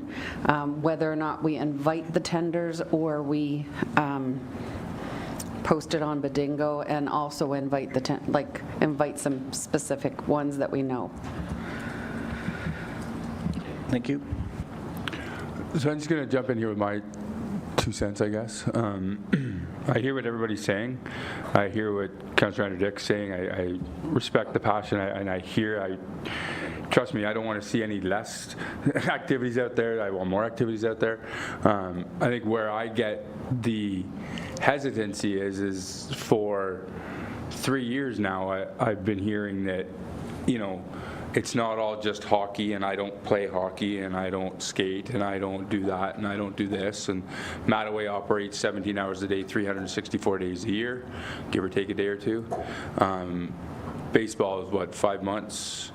Lighting is from 8:30, 8:45 at night until whenever, weather permitting. Not everybody plays ball. We don't know what the budget's at right now. Is it going to be a 1-2% tax increase for lighting? I can see the double-edged sword we're riding here. It literally is that. I do want to see it. I can't say tonight, yes, let's go ahead and do it, and then have it said that we're going to lose baseball in the town of Renfrew. I just don't know if that's that the argument can be made that we'll lose people moving here too because taxes went up even higher. So, it's that double-edged sword, and it's that you're not going to win one way or the other, and it's not a winning game. It's just a matter of how do you make the best decision based on the information provided. And I personally would like to see the treasurer bring back, what are the options and how can we fund it? Maybe it's not going to be an tax impact at all whatsoever because they can find a way to do it. But I think for us, we need to do that first, is my opinion. And that's the way I'm voting for it tonight. But it's up to the 6 other people around the table.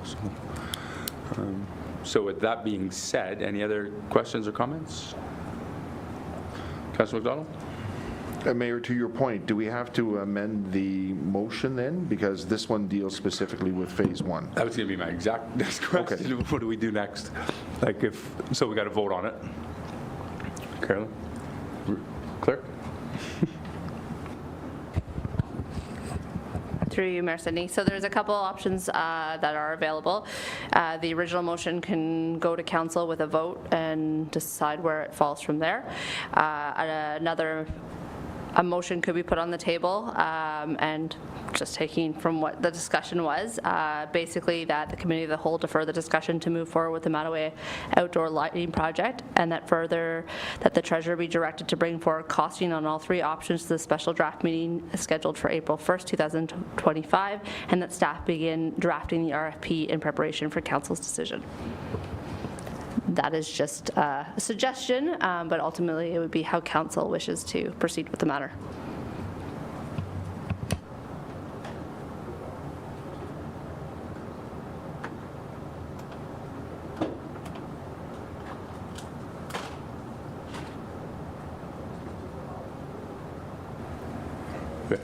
Through you, Mayor, for clarification, the decision, so ultimately if the treasurer is directed to bring forward the costing options, obviously that's part of the budget deliberation, which is the special meeting that has been called for April 1st.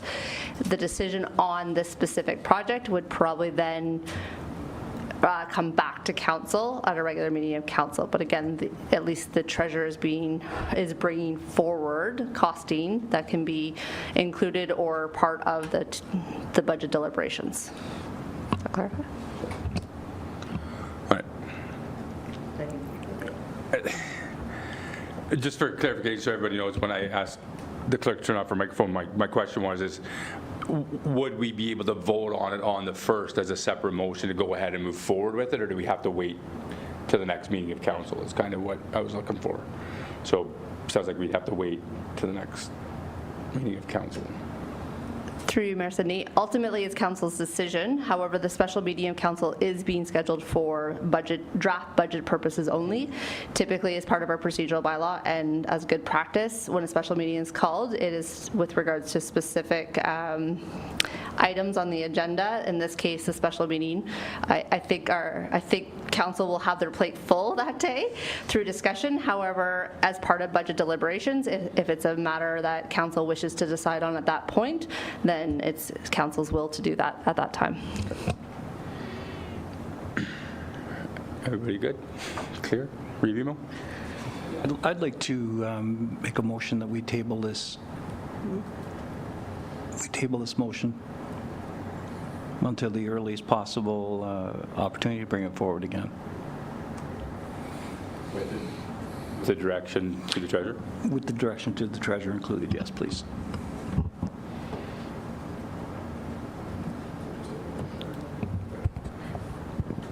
So just through you, Mayor Sidney, just so I'm clear on Revivo's intent, that the motion be that the committee of the whole defer the discussion to move forward with the Mattaway outdoor lighting project, and that further that the treasurer be directed to bring forward costing on all 3 options to the upcoming special draft meeting scheduled for April 1st, 2025, and that staff be directed to begin drafting the RFP in preparation for council's decision. Much more succinct, but yes. Do we have a seconder for that motion? Councillor McWhorter? Any discussion on that motion? Councillor Anderday? Thank you, Mayor Sidney. So I just have a clarifying question. So on April 1st, we are going to decide whether we're moving forward with the lighting project or not. On April 1st. Revimo? If I may, there's going to be a more informed discussion. Were the vote to go forward tonight, I suspect it would lose, and then it'd be up against the reconsideration issue. So what I'm trying to do is punt it down the road a little bit, get more information to give council an honest opportunity to discuss it and come up with a solution. Which goes back to my question to the clerk of, if it's discussed on the 1st, and so the council says, yeah, okay, we'll put it in the budget and we'll do option B or whatever, so that goes into the budget, but technically the official vote at council doesn't happen for another week after that. That was my question, or could it be voted on the 1st so that staff can move forward on the 2nd? Okay, thank you for your clarification. I understand what you said to me, Mayor Sidney. So my question is your response to that. Will I be able to do a suspension of the rules and vote on it on April 1st? I'm trying here. Clerk? Through you, Mayor Sidney. Again, it's at the will of council, and if you choose to raise that at the time and council chooses to make that decision at the time, then it's the will of council. Thank you very much. So, review? So my impression was, by tabling this motion, getting the extra information, that we would vote on this motion, could potentially vote on April 1st, which would then push the project forward. Because isn't the vote tonight on selecting option 1 or option 2? Isn't that how I understood the motion? No? Yeah. Yes. That was my understanding. The original motion was to go ahead with option 1 or 2. Right. And so then that would push that vote to, in theory, with new information till April 1st, which would then kickstart the project. Or Clerk? Again, through you, Mayor, the meeting on April 1st is a special meeting with regards to the 2025 draft budget deliberations. So at this point in time, that special meeting is being called specifically for budget purposes. No other items theoretically are coming forward for discussion that day. I think the original intent of this motion, as it stands right now and based on the report right now, is that the one option be considered by committee of the whole, and that it would then carry forward to council for final deliberations on April the 8th, short of something else taking place. Okay, I understand now. Thank you.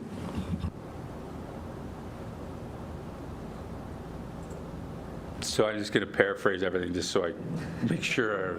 So Revimo has a motion to put it off until getting the information on the 1st, seconded by Councillor McWhorter. Councillor Andrew Dick asked a question about doing a suspension of the rules on April 1st, and should it be the will of council, that can be done. So that's how I'm understanding everything? We're all on the same page here? Yeah. Okay. So we have a motioner and a seconder. Any other further questions? All in favor of that motion? That is carried. Thank you, council.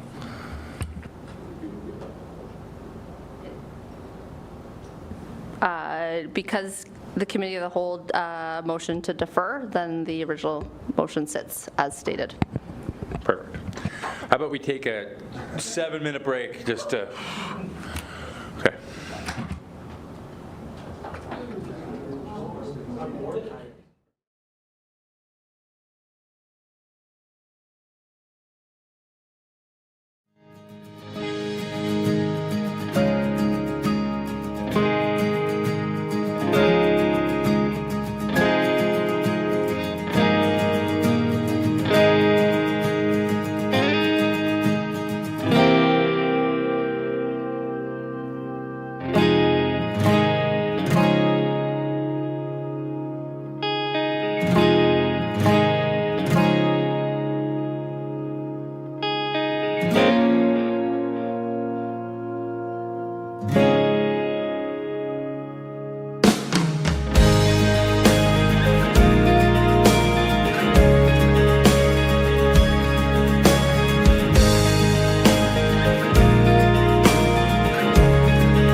Welcome back, everybody, and we will continue on to E.5.3, partnership with Valley Sports and Social Club for beach volleyball courts at Mattaway Park.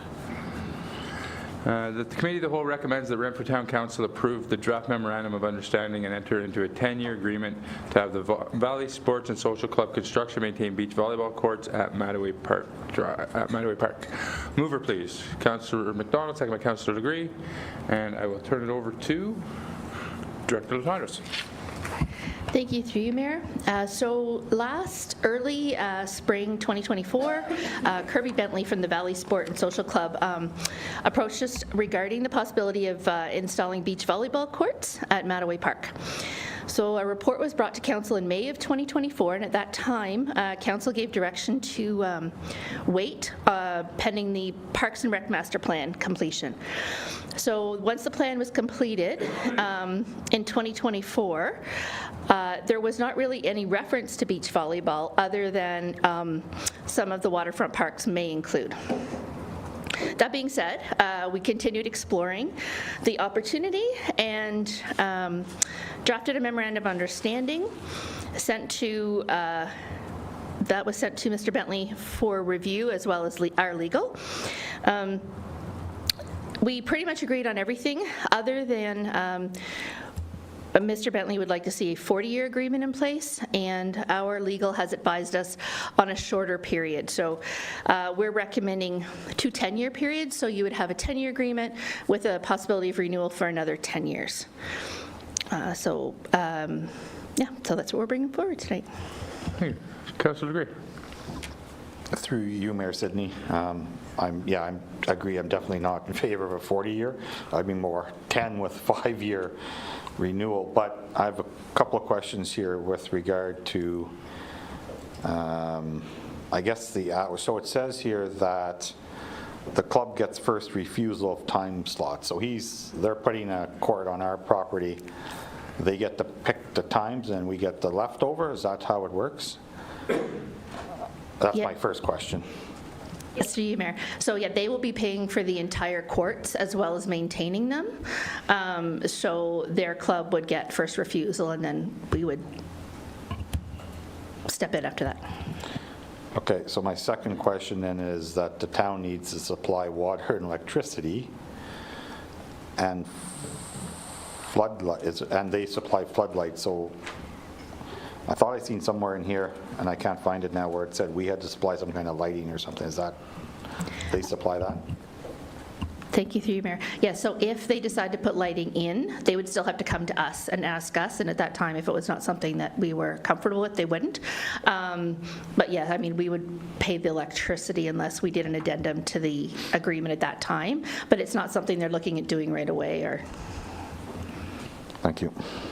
Councillor McDonald. Thank you, Mayor, through you, to the Director. I have an issue too with the club gets first refusal of time slots, but I don't, can you elaborate on what that means? Is it like a weekly thing, or at the start of the year setting out a schedule? That's what I'm looking for. I think I'd rather have that there's a schedule where they're committed to, whether it's weekly or monthly, in terms of their activities. So can you just elaborate on that? Yes, thank you, through you, Mayor. We did actually research a couple of other agreements that are like this within the province, and it does seem to work that, like, if they pay for the entire construction of the courts and they maintain them, they do get first refusal. We can set up like we do with ICE or anywhere else, where they can give us their year, and then we can open up what's left for booking for the rest. Councillor Dick. Thank you, Mayor Sidney, through you.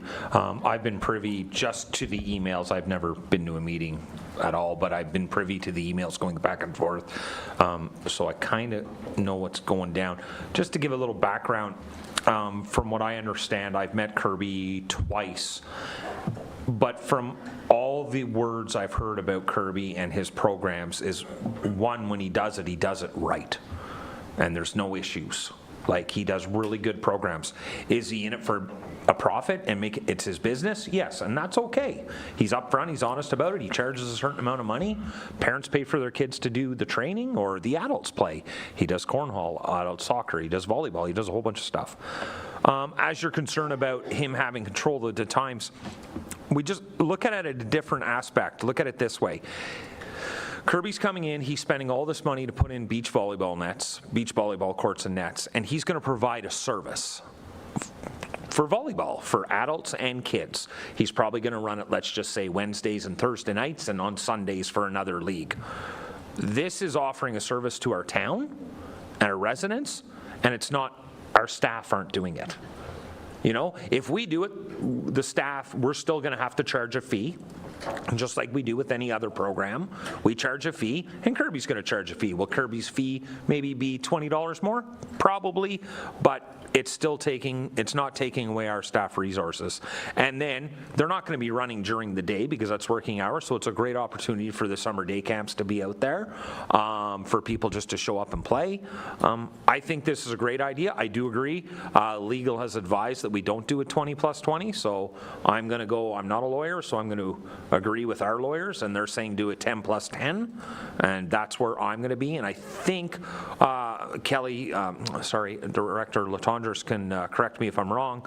I'm pretty sure Kirby has looked through the lease, and his only concern was he wants 40 plus 40, but everything else is fine.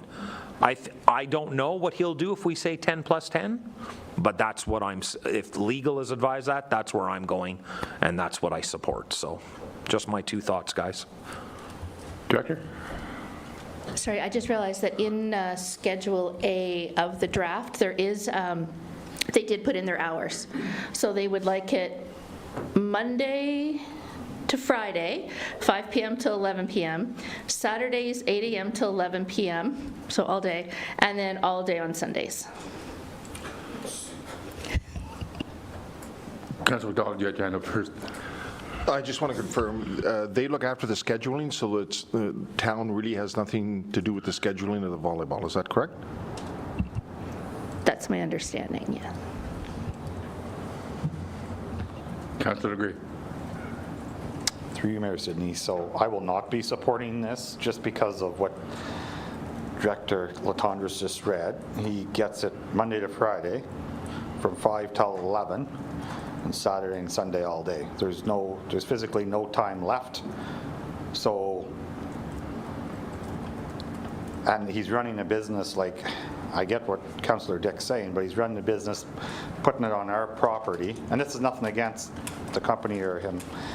It's just that, you know, he's running a business, putting his assets on our property and then telling us when we can use it. Like, it just doesn't make sense to me at all, so I won't be supporting it tonight. Thanks. Councilor Andrew Dick. Thank you, Mayor Sidney. I think we can go back. I did not see that in there either when I looked. I did not see that. I guess I would have talked about that. That's unrealistic, and I don't think he's going to, let's be honest, he's not going to have 5 leagues Monday to Friday and 2 tournaments every weekend. So what, in my opinion, what I think he's doing is he's just setting it up and saying, this is what I want, and then he'll figure it out later. I think, yeah, that's unrealistic. He's not even going to fill that much time. So, anyways. I would look at that as that's his first right to refusal kind of a thing, right? He's going to block all the time, and then he'll pick when he wants, and then he'll release whatever time he wants to us, I guess, would be the way I'd look at that. Councillor Sabowski? Thank you. Through you, Mayor. You know, it's nice to see someone approach us. I do think that we have to be very aware about how we say yes or no. It's nice someone's coming at us. They want to put money into it, although I hear everyone saying, like, my goodness, we have to make sure that it's the right contract for both sides. I did read in here about the location. I see the location at Mattaway. I understand the love of Mattaway. I don't believe this is the right fit for the Mattaway facility. I know the draw, the reason why we want people there, but myself, I see this fitting, this is in the middle of a field. Imagine a windy day in the middle of May trying to play beach volleyball. It just doesn't make sense logically. I think that the spot, and I'm just throwing it out there, please don't hold me to it, but the spot, if we had access to Legion Park, they have a beautiful playground in there, and it's based on the valley. There's a little gully, but there's a massive chunk of property there that I think could fit 2 or 3 volleyball courts. I'm not sure what his expectations are, but it's treed, it's in a different part of town, there is parking. I think a different location would be better than Mattaway. As much as I love supporting Mattaway, I don't know if this is the right fit for that location. So alongside with all the contract work that I think needs a little bit of sorting out. Any other questions? Councillor Andrew Dick? Thank you, Mayor Sidney. Are we open for business or not? Come on. We're going to turn this down? No, I'm asking. I'm asking. Really? We have a gentleman who's willing to put all this money in and build 4 volleyball courts in our town. And I'm sure we have 2 things. The one is the year on contract, and then the usage. 2 simple things. Director Latondres can go back and ask him if a 10 plus 10 is okay, and she can ask if he can break down the schedule a little bit. Okay? 2 minor things. As for the wind, here's the thing. I used to play years ago out at the old Best Western, and the wind coming across that field, that's what beach volleyball is all about, right? Guys, I'm telling you, I can't believe we're going to turn I don't know. I hope we don't turn this down. I thought we were moving forward, progressive council and progressive town and moving forward, and here we have a gentleman who's willing to pay $180,000 and put 4 beach volleyball courts in, and anyways, I'm in support of it, and thank you. Rigo? Okay, I'm in support of the principle of the idea. I struggle with the schedule and the 40-40 idea or whatever. It's not on the table for me. So and I hate to say this, but can we table this and go and get those things ironed out? Because otherwise, again, if it goes to a vote tonight and it's lost, then we have to do reconsideration, and it's just, so, maybe take the next 2 weeks to tidy up the contract and come back with a more realistic grid of scheduling so that we can continue to offer some community time on those courts. I have a quick question for Supervisor Eckford. Hypothetically, we go ahead with this, is it going to be built to beach volleyball court standards, like provincial recreation proper, or is it going to be like, I think what we had beach volleyball courts in Mattaway once, it was like they scraped away the grass, added some sand, and hoped that no weeds came back? Like, I know he's going to spend money, but it's more for the public, like he's going to do it to the standards that it should be for a recreation facility. Thank you. Through you, Mayor. My understanding, everything that I've heard so far is that these would be top-notch facilities. Thought has been put into the preparation of the site in terms of installing berms that would reduce the amount of sand that's blown away in the wind and those kind of things. Obviously, there's some foresight with potential for lighting and netting off of Seeley Field as an example. So there is a lot of foresight that's gone into this. But Director Latondres has been in touch more with Kirby, so I'll let her speak to specific details. Thanks, Junior. Yes, so he also has done this before in an area down in Niagara region, I believe, so it's not his first time. He is very committed to it, and we also have approval of all designs, like that's written in there, so anything that would be designed or constructed, it all goes through the town first to make sure, so we would have say on that as well.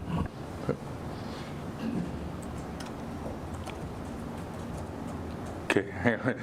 No, okay. Councillor, you go first. Through you, Mayor Sidney. So I agree with Reeve, Emo, there needs to be some stuff that's kind of straightened out here first, like the hours. The other thing, I just found it here, where it says that we are required to supply standard amounts of water and electricity for both premises and any outdoor lighting for the courts. Then below that, it says they are responsible for floodlights. So what's the cost for lighting and water and electricity and all that to get to this? Okay, so thank you through you, Mayor. So he will put all the lighting in, if any lighting goes in. That's at his cost. We would just pay the electrical bill. So I might have to change the wording, but that was the understanding. He would do anything like that he decided to add, he would do at his cost, and then we would pick up the electric bill. Okay, so I'm going to revert back to your kind of motion type thing. I'd like to table this until we get some more information. So there's actually a new motion that the clerk just put up here. It said that the Committee of the Whole defer the decision on the partnership with Valley Sports and Social Club for beach volleyball courts at Mattaway Park, and further that staff be directed to further negotiate the agreement to establish a 10 plus 10 year agreement and community use time slots. Is that kind of what you're looking for, Reeve? Okay. So are you seconding it? Oh, I need a seconder before we can talk. Hang on. I just wanted to finish discussion. I had my hand up twice now, no one's asked me. Okay, but he had his motion up first. No, when we were doing discussions, I had my hand up and no one answered my hand. Are we still discussing or are we going to a motion? Because I had something to say. All right, well, go ahead and say what you need to say. Well, thank you. You're welcome. I was just wondering if anybody noticed also at the very bottom about his camps. He's running camps from Monday to Friday from 9 a.m. to 4. That doesn't leave a whole lot of time during the day for using the courts. And we're providing electricity, and we're not getting any revenue from this. So this gentleman wants to run a business on town property, and we're going to pay his electrical bill. And there's no allotted time for anybody from town to even use the facility. Doesn't really make any sense. This is a one-sided deal. Thank you for that. So now we'll go back to review Mo's motion that the Committee of the Whole defer the decision on the partnership with Valley Sports and Social Club for beach volleyball courts at Mattaway Park, and further staff be directed to further negotiate the agreement to establish a 10 plus 10 year agreement and community use time slots. So review Mo motioned it. Councillor Gee seconded it. Any further discussion? All in favor of that? That is carried. Thank you, Council. On to E.5.4.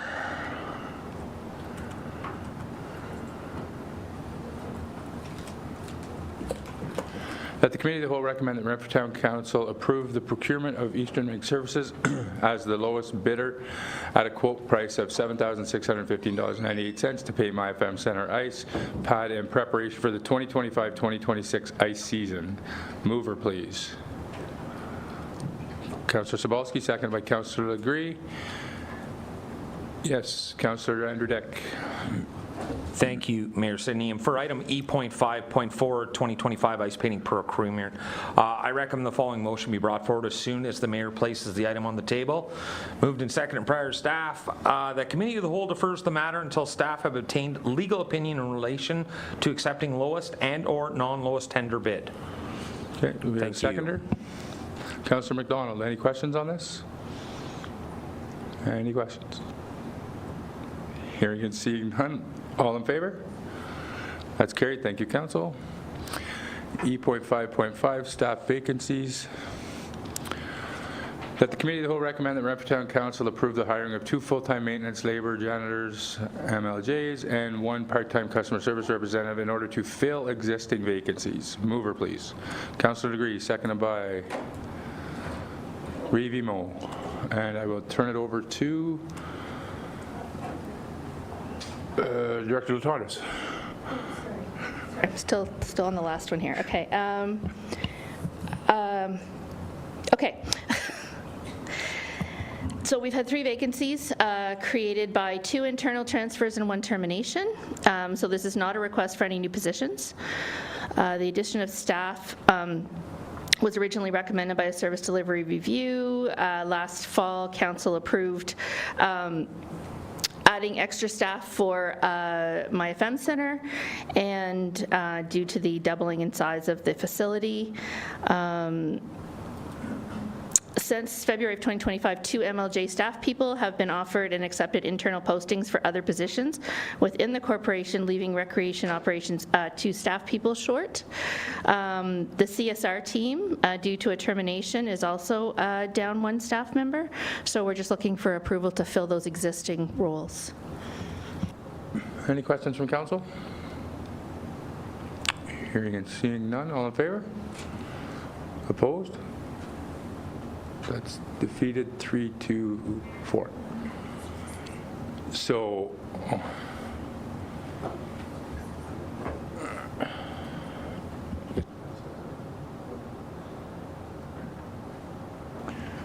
okay, so there's no further discussion on that.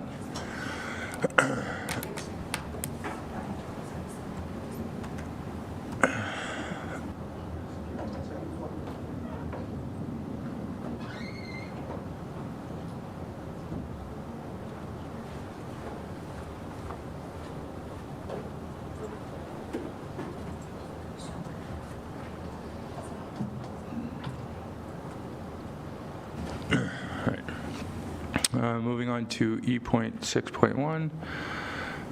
That the Committee of the Whole recommend the Renfrew Town Council authorize the hiring of necessary summer experience employees for a total of 22 positions. Mover, please. Councillor Legree, seconded by Revimo. And I will turn it over to our CAO. Thank you, Mayor. Through you to all of council. So we do have 22 summer positions that we have submitted for funding for through the federal grant that is provided for summer experience program. Some of these positions will also help generate additional user fee revenue, such as the ones that run the day camp programs at the recreation facility. Some of the positions help provide the ability to actually provide full hours for places like the museum.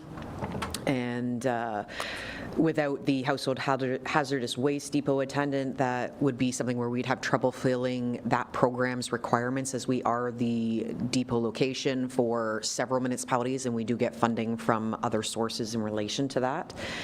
All positions have been noted in the report with their detailed reasons that they have been applied for under the federal grant, and the advertising for the programs and these positions had already started prior to the resolution being passed at council for justification reports, so we cannot actually offer any of these positions, even though we've been interviewing, because it started before, but we can't finalize without council's approval. So that's the report that's in front of you. Any questions? Councillor McDonald. Thank you, Mayor, through you. My concern is there was a caveat in there. Historically, not all positions have been approved for funding. I have no problem with agreeing to funded positions, but I will not support it as it stands right now. But I am in agreement with I am in agreement to funded positions. So that's my position on it. Treasurer? Through you, Mayor. Typically, the municipalities don't find out for quite some time whether or not those positions are funded or not. We do have information, and I don't have the dollar value, that something is funded at the museum right now. But again, we weren't able to track down what the dollar value is or the number of hours that were approved. That's the only information that we have right now. Other funding probably won't come out for quite some time. Typically sometimes into June. By that time, the pool of students is no longer available. Some of these programs will need to be advertised for summer camp and such as like that. It's inexpensive labor for revenue and services that are provided to the town by future possible future staff members of the town, or giving those students in Renfrew and area, depending on who's applying, job experience moving forward to help them make a decision in their future lives as well. But the biggest thing is definitely the funding we won't know for quite some time. And that becomes an issue when you want to lock down programs and staff. Councilor McDonald. Thank you, and thank you for the clarification. Historically, what's the percentage of approval rate in the past? Treasurer? Last year, we were only approved, I believe, just for one, if not two positions, but I think it was just one position, and we did hire some students. However, because we did the hiring process later on, we were limited with the number of students that actually applied, and we didn't fill all of our student positions that we had budgeted for at that time. And again, it is very inexpensive a way of offering services to the town and giving students great experience. Councilor Zabowski.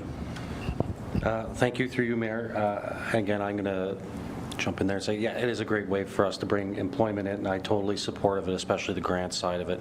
Can I suggest, or if we make a motion, that we proceed as suggested, but at the time of funding is received, that we have the opportunity to review all positions that may have or may not have received funding, and we can have an educated decision whether we do proceed with all 22 positions at that time or not, but to continue the process to get in there. Is that an option?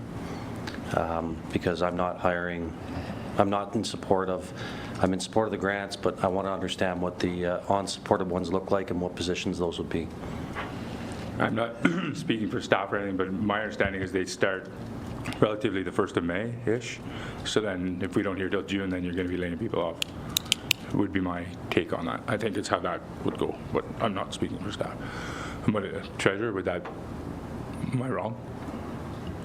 Through you, Mayor, I can bring a report, like a breakdown of what that impact would be compared to last year. We have, right now, they're budgeted in as students, but I can break that out, hopefully, if I have the staff tomorrow, who presently is sick. But hopefully, we can come up with some sort of a reporting for next Tuesday's budget meeting. See you. Through the mayor to all of council, would it be possible to consider approving the ones where there is guaranteed revenue to that position, such as the hazardous waste and the day camp positions, as those are guaranteed revenue, and then you assess maybe the other ones at a future date, just because those ones we know we're getting revenue for a good portion of those salaries, and some of those programs, I believe the day camp might even be almost sold out already, from what I've been told, because usually that's already advertised and parents are using that as a way to help reduce other childcare needs during the summer months. And we have agreements for the hazardous waste, so we do need to honor our agreements there. Councilor McWhorter. Chair, for the treasurer, is there any anything in the budget already budgeted for 2025 in anticipation of hiring any of these? I'm not in favor of hiring 22 positions to find out we have no grants or funding down the road. That's an expense we're not looking for right now, but I'm just wondering if there was something already in the budget based on history. Treasurer? Through you, Mayor, we did, I believe the payroll budget is complete right now, and I believe she's included all the summer students. I would have to recheck that. I can compare to what it cost us last year, perhaps with all the students. I know we did have a number of students at the museum, at the recreation complex. We had a couple of students in Public Works, and we had a few students in-house here as well. So we typically do hire a number of students. Is this this excessive compared to last year? I'm not sure, but I know we didn't get the students that we wanted to last year because the volume of applications just wasn't there. Volume of applications this year is absolutely there. And again, they have been in the interview process and are ready to award who they want to hire, but if council proceeds not to, then they can delay that offer of employment. Again, and I can perhaps, I don't know where I'm gonna get time, but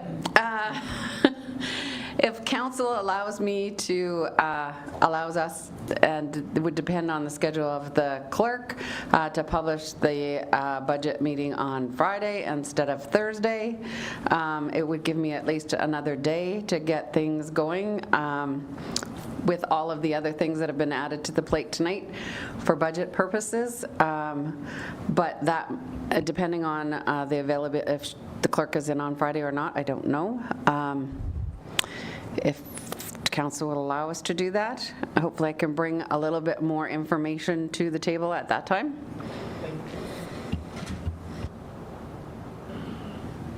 Councillor Dick. Thank you, Mayor Sidney, and through you, and I'm just going to throw my 2 cents in here. I definitely support the household hazard waste depot attendant, and 100% support the summer camp counselors tonight. If that's that, I think we have to support tonight and move on that. As for the other ones, just leave as is, and I'm not in support of those tonight. I need more information. Thank you. Councillor McDonald. Thank you, Mayor, through you. And I think it was mentioned that we might, in 2 weeks, have the comparables to 2024. I'd appreciate that also, if that's doable. Treasurer? The meeting is next week, not in 2 weeks, just April 1st, in 1 week. Just to remind council. Thank you. Review. I'd like to suggest we table this. I'm sorry, but it's just, you don't want to have a vote on incomplete information. Yeah.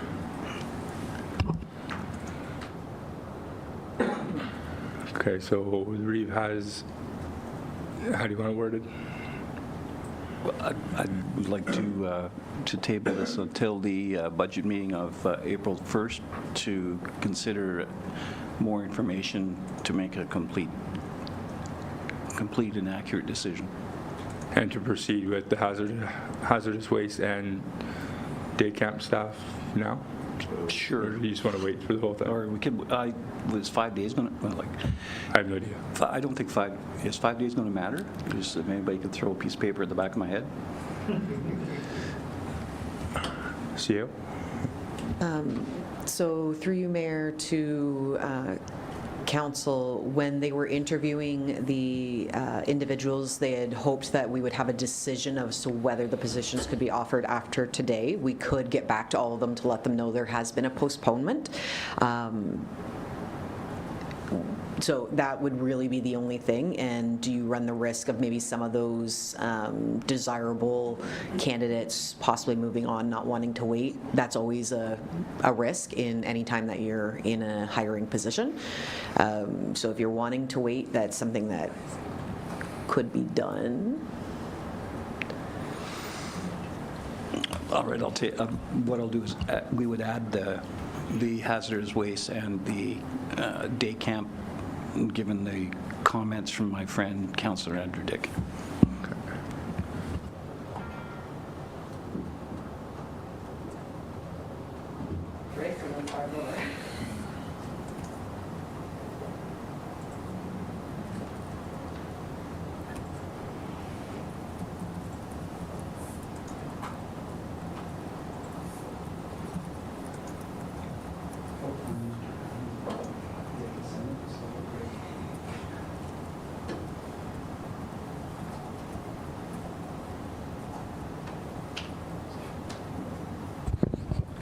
Through you, Mayor, and thank you for council's patience as I wrote delete, rewrote, and changed.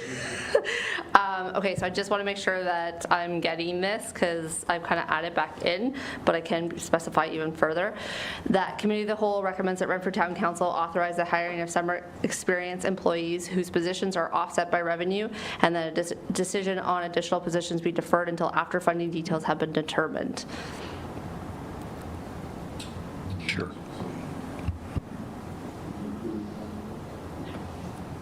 Through you, Mayor, and clarification to council, I did say positions whose positions are offset by revenue.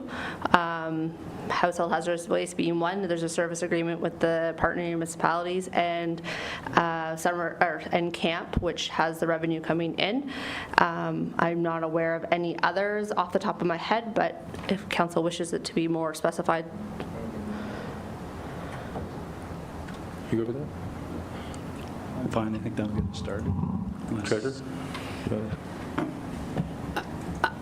If they want to wait until the funding is approved, that's going to be rather late. My suggestion is maybe bring a report back next Tuesday as to what those costs would be without funding, if the funding isn't received. And let council decide at that time.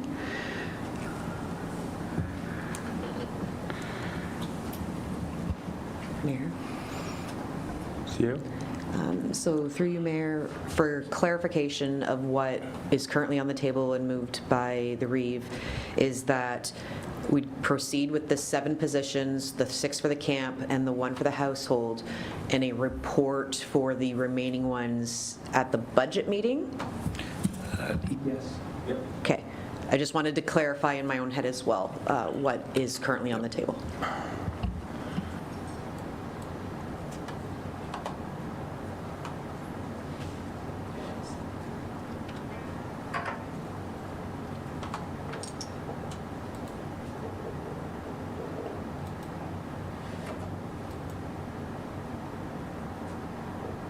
Okay, so I'm just, through you, Mayor, just replacing kind of that one word, so that the Committee of the Whole recommends that Renfrew Town Council authorize the hiring of summer experience employees whose positions are offset by revenue, and that a decision on the additional positions be deferred until after budgetary details have been determined. Is that Sure. in keeping with? The understanding is that we're getting a report April 1st. Okay. Thank you. Do I have a seconder for that? Councillor Legree? Any other further discussion? All in favor? That's carried. Thank you, Council. Reeve and Jason. Thank you. Thank you. Sorry. E.6.2.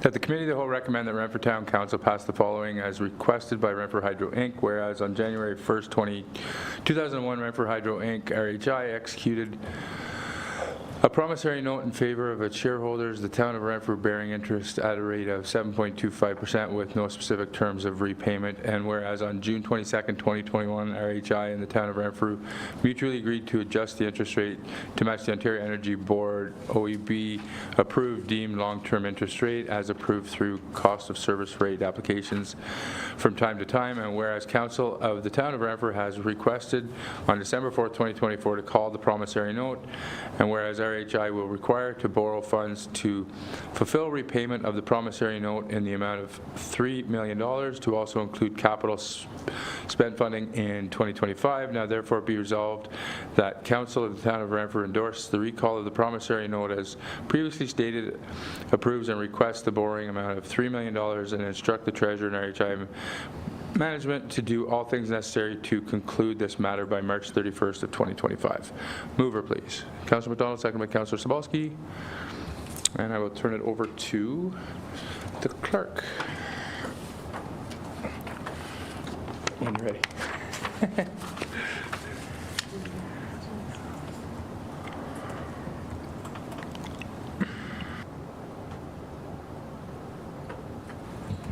Through you, Mayor, and thank you, Council, once again for your patience as I tried to navigate some of those changes on our agenda.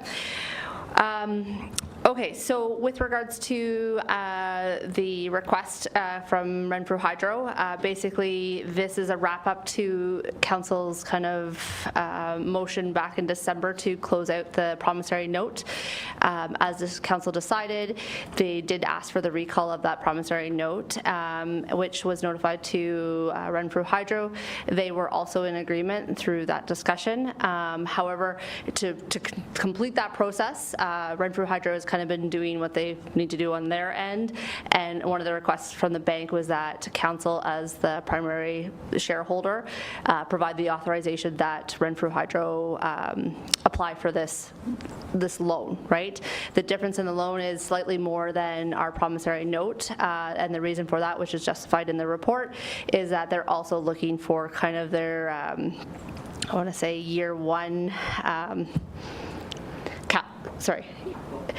their year one capital expenses that they're trying to ensure that they have the revenue or the money in hand to be able to cover that plus the loan. So again, this is not a new decision, but this is kind of wrapping up the decision already made by Council. Any questions? Any questions? Councillor Anderdick? Thank you, Mayor Sidney, and through you. So just a question, the financial comment, it says, us calling this promissory note will allow the town to pay unfinanced debt and proposed debt as follows: the town hall renovations at $1.4 million and Highway 60 Master Wrangler at $900,000. So if we are in favor of this, is that where the money is going? Or is this just an idea? Treasurer?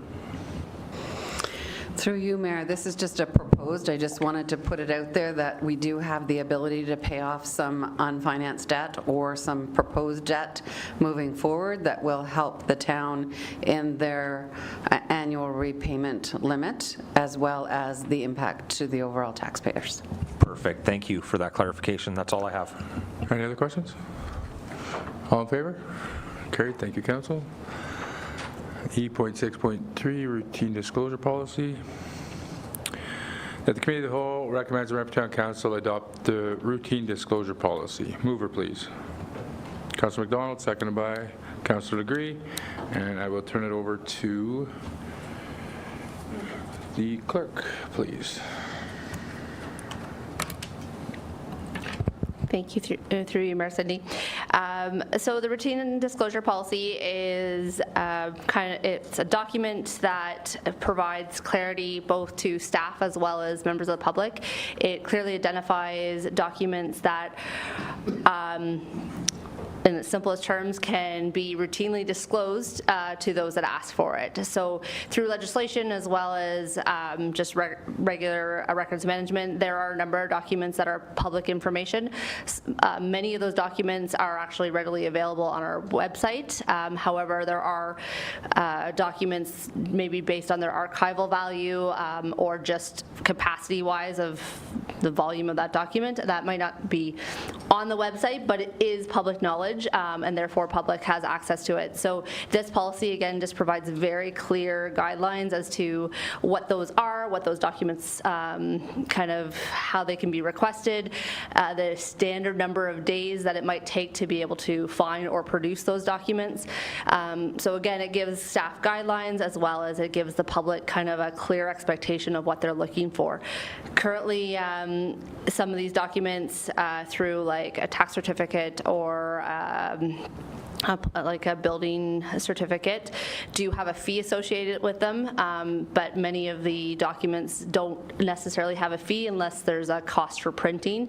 That's something that council could further investigate through their fees and charges bylaw later on kind of in this year, but right now again this is just setting out the expectations and provides those guidelines that are helpful for all people involved. And just to note that myself as well as the building department, we kind of spearheaded this policy because we are often the two departments that often get the request, but we did consult with all other departments and provide or get their feedback and gather their feedback as to you know, what documents are available and what fit within the criteria. So if there's any questions, I'm happy to answer.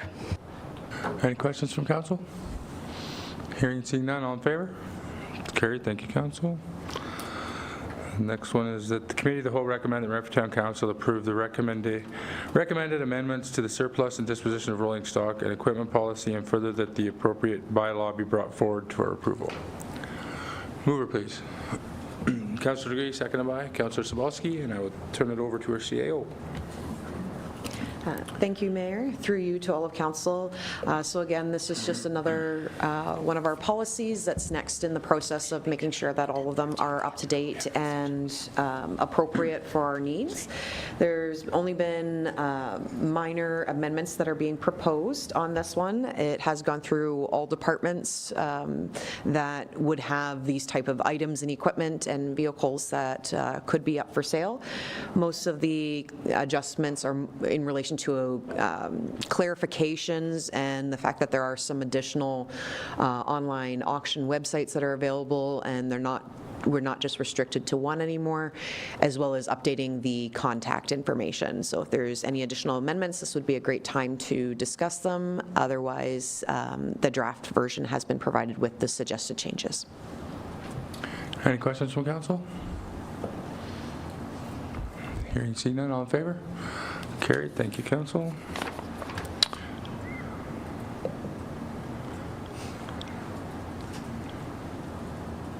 One more.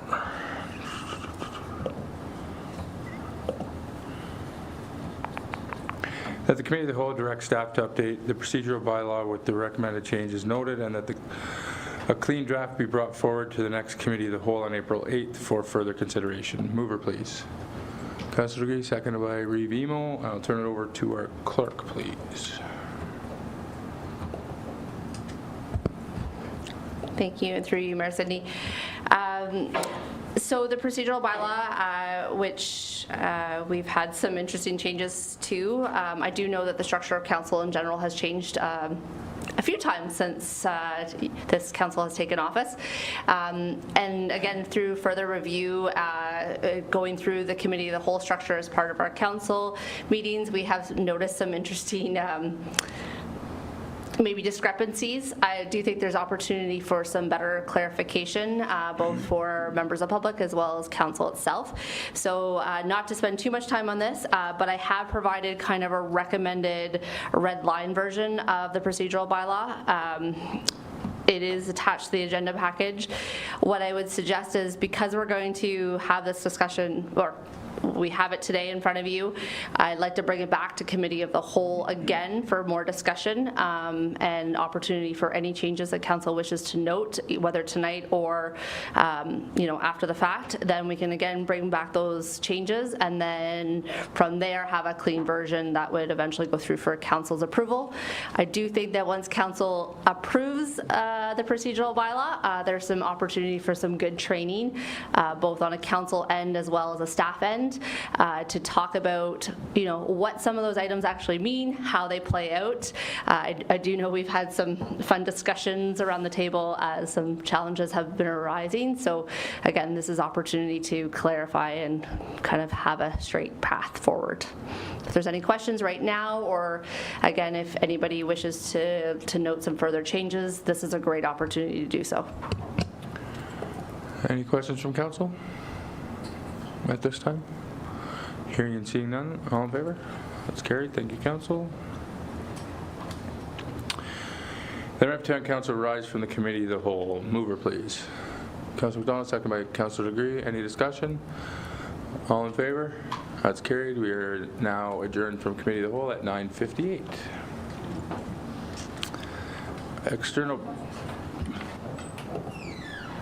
External boards and county reports. Town of Renfrew BIA meeting minutes, February 10th, 2025. Renfrew Public Library Board meeting minutes, February 24th, 2025.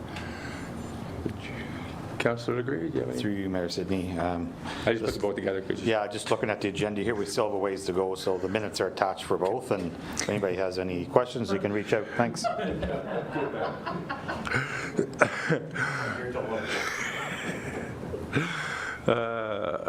The Renfrew Town Council confirmed the minutes of the regular meeting of council dated March 11th, 2025, and the closed meeting minutes of March 11th, 2025, understanding they remain confidential. Mover, please. Councillor Degree, seconded by Councillor Sabalski. Any questions on the minutes? All in favor? That's carried. Thank you, Council. Communications and petitions. Just looking at anything that anybody would like to discuss separately. Councillor Andrew Dick. Mayor Sidney, and through you, just thank you. I just wanted to point out under communications there is a community partnership request, beach volleyball courts from Kirby. It's a letter he wrote.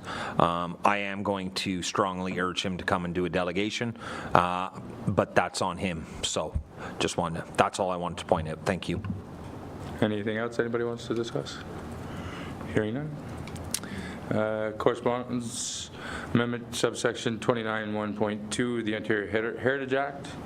Town of Niagara on the Lake Resolution amendment of subsection 29 of the Ontario Heritage Act and Municipality of South Huron resolution to the amendment of section 29(1.2) of the Ontario Heritage Act. Any questions or comments on that? Hearing none. Correspondence resolution standing for Canada. Any questions on that? Hearing none. Matters arising from the Committee of the Whole.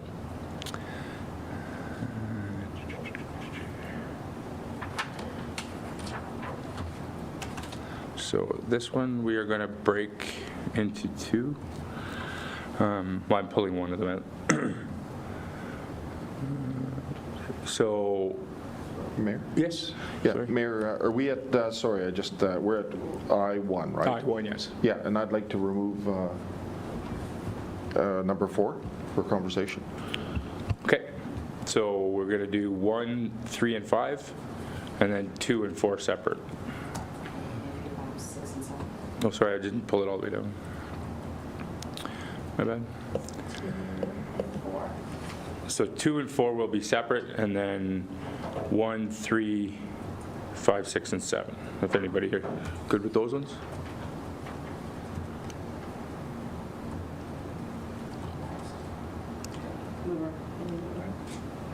I'm just gonna clarify that again. So adopt the following resolutions. We're gonna read off 1, 3, 5, 6, and 7. Vote on those, and then vote on 2 because I declared a conflict, and vote on 4 as Councillor McDonald wants to speak on that one separately. Okay?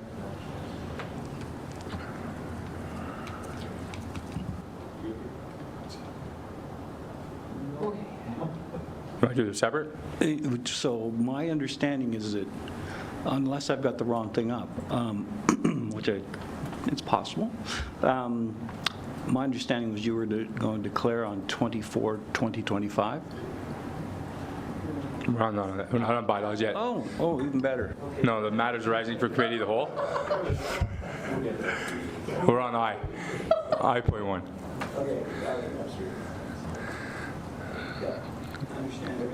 All right. So I'll read what I'm proposing, and then if anybody has any questions or whatever, we can alter it. But the Renfrew Town Council adopt the following resolutions considered in the Committee of the Whole on March 11th, 2025. The Renfrew Town Council directs staff to prepare and evaluate options for the redevelopment of town-owned lands in the Mask O'Brien block and report back to Council on the findings, and further that staff budget appropriate funds in the 2025 budget for review of the development options.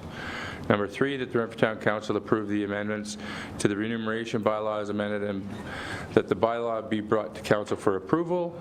Number 5, the Renfrew Town Council adopt the revised Economic Development Advisory Committee terms of reference, and further the Council appoint Councillor Andrew Dick as the 3rd member of Council, replacing Councillor McDonald at his own request.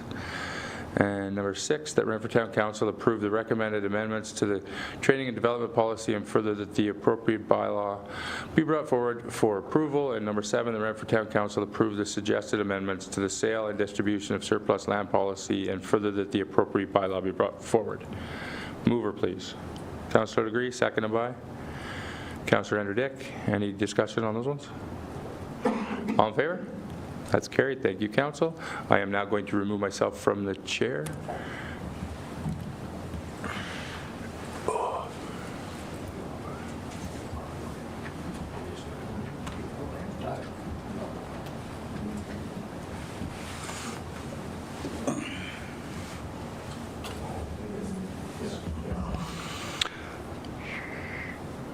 Thank you, Council. And the motion would be number 2, that Renfrew Town Council adopt official plan amendment number 14, known as Renfrew East Secondary Plan, as revised based on council, public, and agency comments. Can I have a mover, please? Councillor Legree, second by Councillor Andrew Dick. Discussion? All those in favor? Opposed? None. It's carried. Thank you, Council.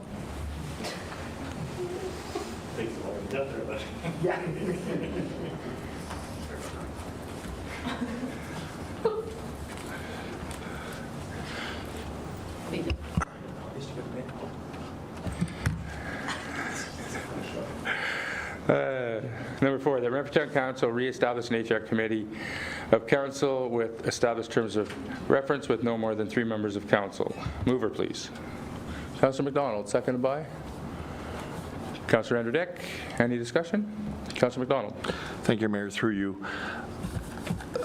What I'd like to do, and I'll get your input from this, but I won't be voting in favor for this as it stands, and I'd like to move forward, and I'll tell you my thought processes. And I met this week with staff.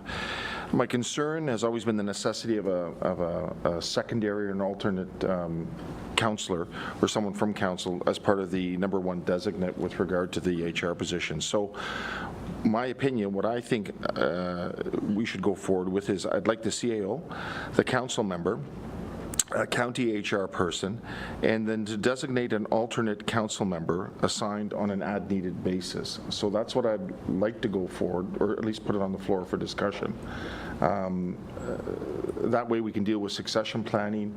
The number 2 doesn't have to be there for the meetings. I think we go with 3 councillors in terms of optics and how it presents itself for some of these sensitive HR issues might be a bit of an overkill. So I'm satisfied after having some discussions over the last week with regard to having a secondary alternate. And yeah, that's my position, open for discussions with regard to where it goes. But I don't know what you need from here.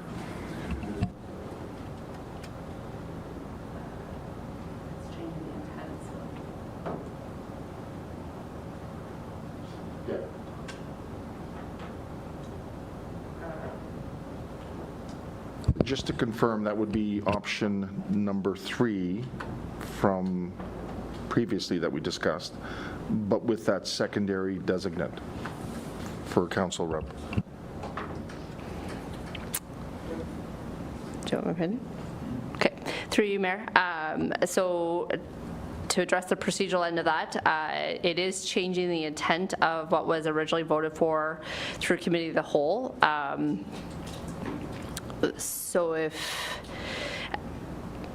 it's not an amendment, so it would kind of be a revised vote. So you put the original vote to you put the original vote forward, and if it fails, then that's the new vote that goes. Yeah, so what's on the table now, we can vote for it. If it fails, I'll bring this forward. Yes. Any other discussion on the HR thing? Revimo? Sorry, could you just read it again, please? Yep. The Renfrew Town Council reestablish an HR committee of council with established terms of reference with no more than 3 members of council. Any discussion? I'm just going to throw out my piece of this that I said it last time. My personal opinion is I don't think any member of council should be on an HR appointed anything. Staff are hired to do a job. Council is not. We're policy driven. We're not operations division and driven. And anytime anything major comes from an HR perspective has to come to council anyway, usually in a closed session. So that way all of council is told at the exact same time. It's not a personal thing against anybody. But that's just my take on it. But I respect council's decision. It's just I don't think that 1, 2, or 3 members of council need to be sitting in a room listening to possible disciplinary stuff when it has to do with staffing. That's what a CAO and management's for, and should it need council's input, it would come to us anyway. So that's just my thought on it. Councillor Andrew Dick. Thank you, Mayor Sidney, and through you. Okay, so we're still on this. So if we vote no on this tonight, then Councillor McDonald is going to do another motion, from my understanding. And Mayor Sidney, just to clarify, you're saying you don't think any members of council should be there. Okay. Fair enough. Thank you, everybody. Any other discussion? So all in favor of the motion that's before us now about the bringing back the committee of 3 members of council? All in favor? Opposed? So that's defeated. Now, Councillor McDonald, you have a. So that was defeated. Yes. So yeah. now, Thank you. So I'm looking at the clerk with regard to the wording that she wants. It was basically option number 3 before, but I'd like to amend it where we have an alternate designant when required from council. Can I just ask for one moment while I pull up last week's agenda and grab the actual wording of the motion? But with regard to that agenda, the only With amendment, the amendment, technically there's no amendment, just on the procedural end, it's just that you would like that further clarification.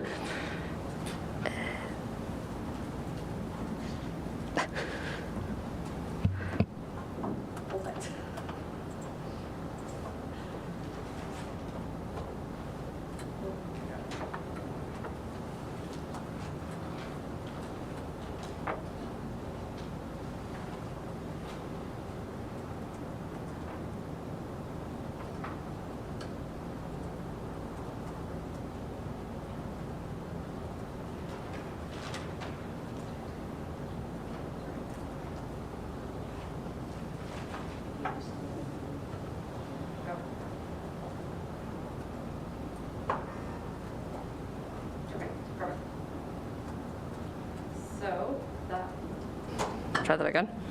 Through you, Mayor Sidney. So if I'm capturing this correctly,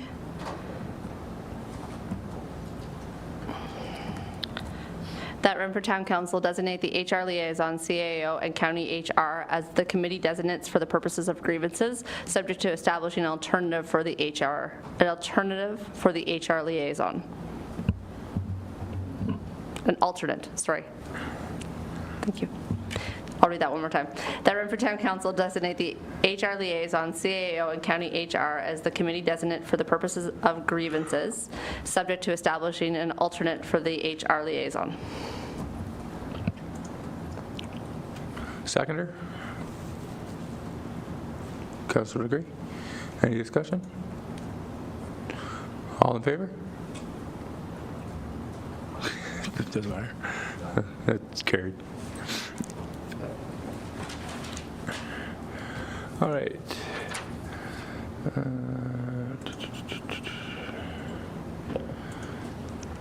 On to I-1.1. The Renfrew Town Council move forward with the obligations of the auto theft grant responsibility where applicable, in addition to the purchase, installation, and monitoring of the cameras as specified in the grant, and full cost recovery of the assets and ongoing maintenance and service delivery of the system until such time as the grant funding has been fully depleted, and further that staff be directed to bring forward the necessary changes to the corporate video surveillance policy as required. Mover, please. Councillor Agree, seconded by? Councillor Andrew Dick, and I'll turn it over to the clerk, please. Okay, thank you. Through you, Mayor Sidney.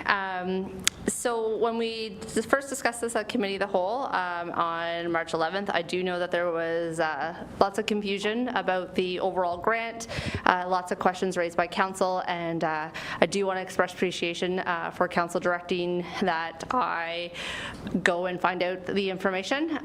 It was kind of, I think at that point, critical that one person be tasked with that responsibility and to determine a lot of, I guess, the clarification that Council, I believe, needs to move forward. I've actually reattached the original report that I brought forward, as well as the agreement. basically what you saw at Committee of the Whole on March 11th has been brought back. In addition to that, though, however, I have attached a Q&A, which was based on questions that were brought forward to me by council, as well as a few of my own little questions that I felt were kind of prudent that we got answers to. So you'll see that attached to the agenda, as well as the cameras specifically. I was able to talk to the contractor who was originally contracted to do the camera work. I received their original proposal, which was based on the 3-year grant, which kind of identified the 9 locations that they were specifying, and there's some graphics in there that shows you kind of the expand of the cameras. What I would like to note is that I think before council gets to tied into conversations about cameras and where camera locations should go and how those cameras should be used and everything, I think what is really prudent is that we determine, or the council determines, whether or not they have interest in taking over this grant. So a lot of conversations have taken place since the 11th with the ministry, to the point where I've actually gotten more information again today. What council needs to take a look at is there's 3 years of this grant. Year 1 is done and complete. The money, the receipts, everything was submitted. The ministry has signed off on that and basically is considered year 1 complete with the assets that were purchased at that time. Year 2 and year 3 are what are currently before council for a decision. If council is interested in moving forward with a grant, then that agreement would need to be signed as to what council's interest is. Do you want year 2 only, which would be to recoup some of the costs that we have outstanding, which based on the last report, there was approximately $18,000 identified as an outstanding amount. Through further research, we did determine that about 16,000 of that was actually occurred from April 1st to somewhere in June, and that there was a small amount of about $1,200 that it was actually a miscalculation from year 1. Ministry is looking into that. We're pretty confident we can get that part reimbursed, but the 16,000 would only get reimbursed if council wishes to move forward with a year 2 agreement and or a year 3 agreement, which would put some of the grant money back on the table.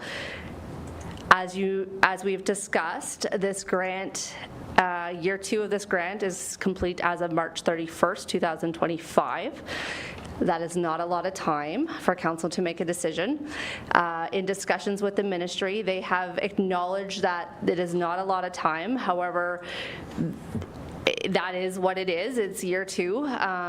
Should council wish to take on the project, that doesn't leave a lot of time to spend year 2 money. What they're suggesting is claim the receipts for 2022, claim the receipts for year 2 and then move forward with a scope of the project, which council has at that time can sit down and fully decide what they want to do as the scope of the project for the year 3. So kind of wash year 2, move forward with year 3. Now, the big question from all of council, I'm sure, is what type of obligations does council have with regards to this agreement in general?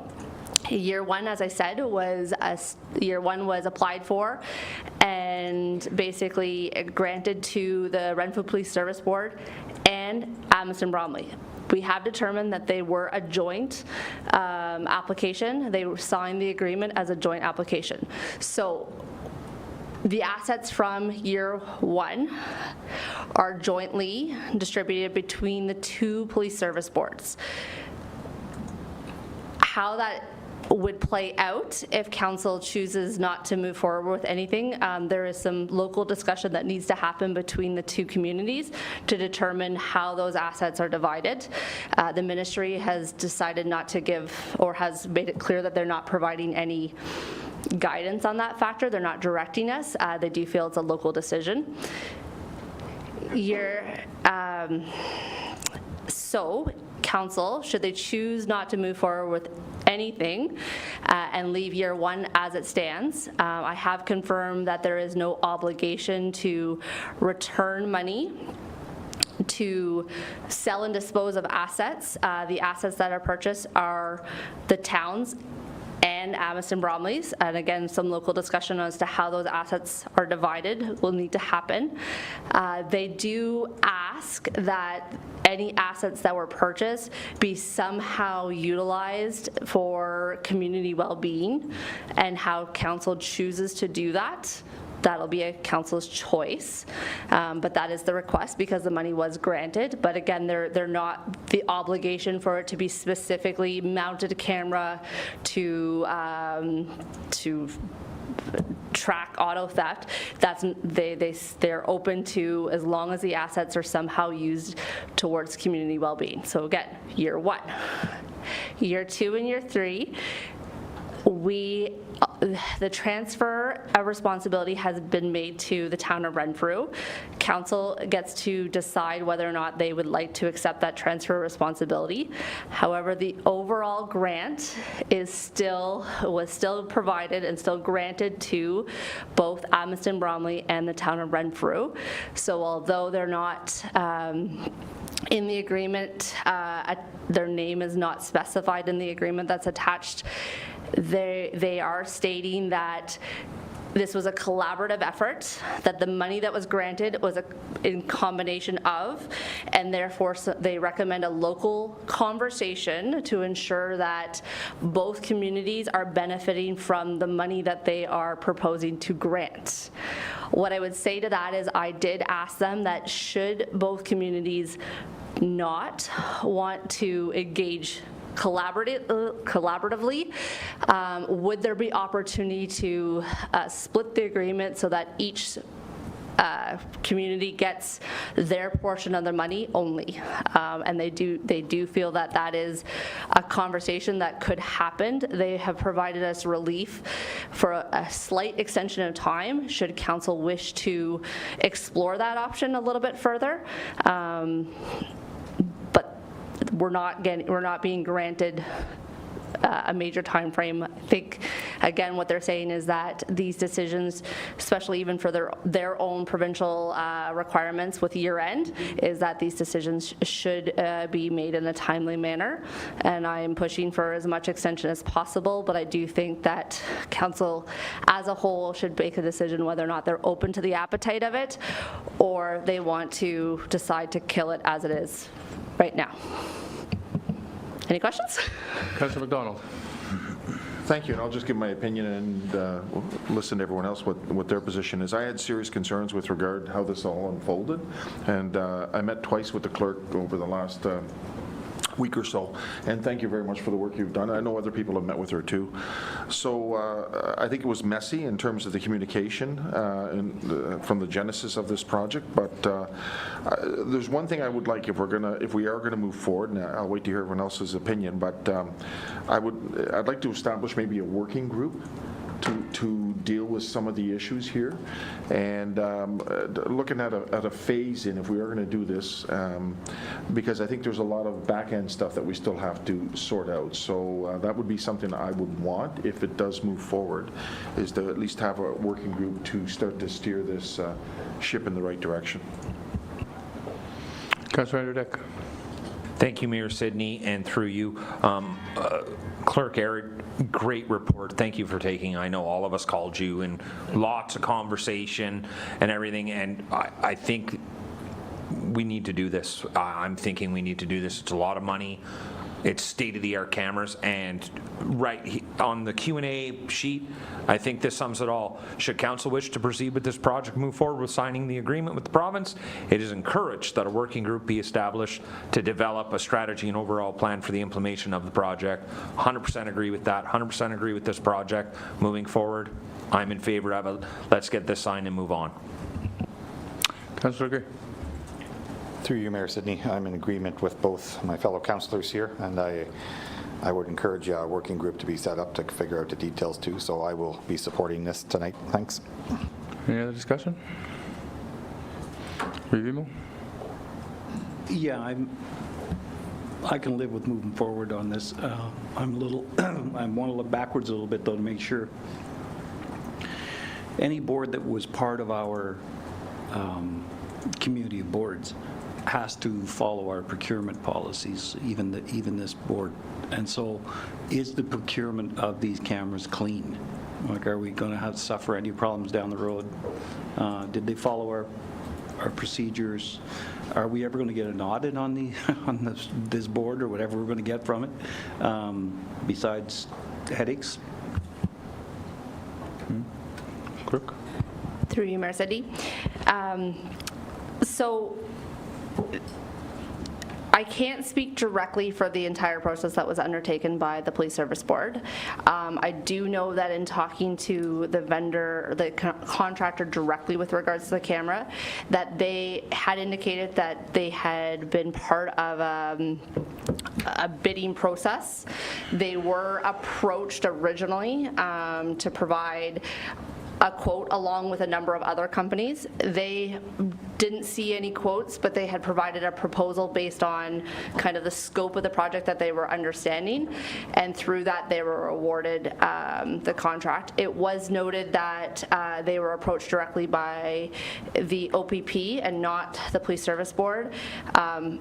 My understanding from that is the OPP has their own procurement policies that they have to file, and the fact that the OPP at the time, which was very standard for the board operations, because again, this grant initially when it was developed was in collaboration with the OPP. If you look at the original specifications, it did talk a lot about staffing and everything on the OPP side.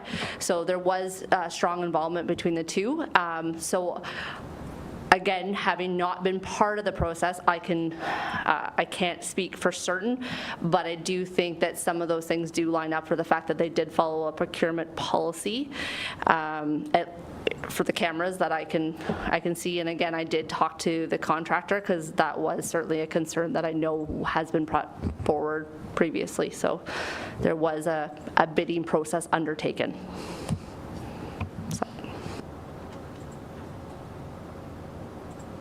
Any other questions from council?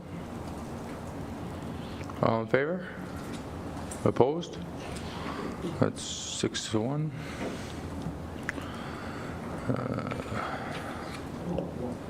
In favor. I was just... Yeah, no. Okay. Councilor Zabolski was opposed. sorry to call you out. In favor. On to I.2, matters arising direct from the Committee of the Whole. The Renfrew Town Council adopt the following resolutions considered in the Committee of the Whole on March 25th, 2025. E.5.5, the Renfrew Town Council approved the hiring. That should have been changed. Oh, I got stroked out. E.6.1. That's right. Okay, one second.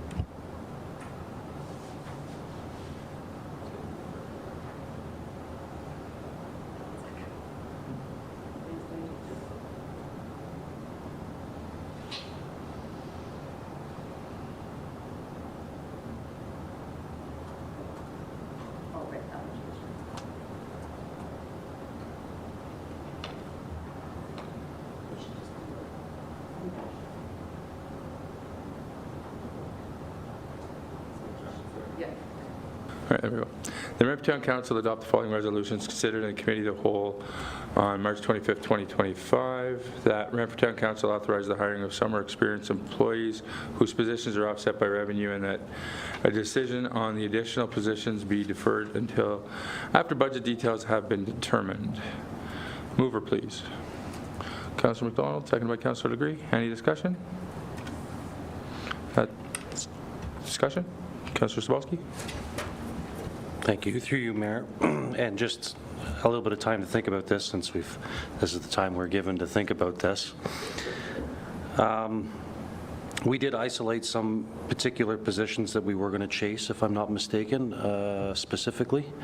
I'm just curious if we should maybe consider, because I know that summer maintenance for Public Works and obviously the Parks and Rec, there's another 6 positions there that I know that we hire summer students for.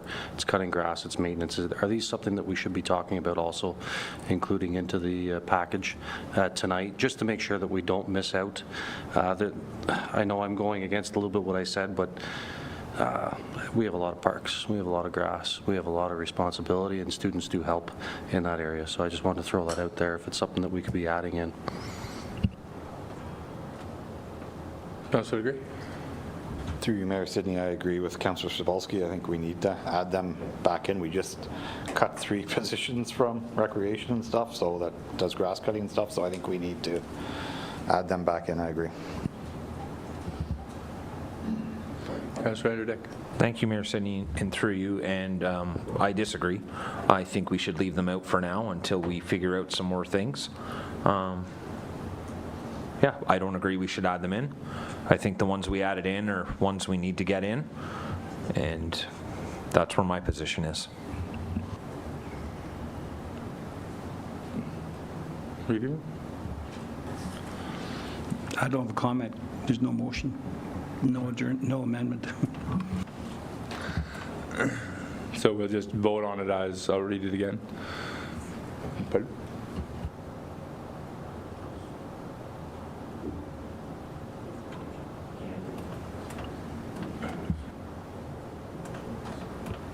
Sorry, through you, Mayor, and I do apologize. I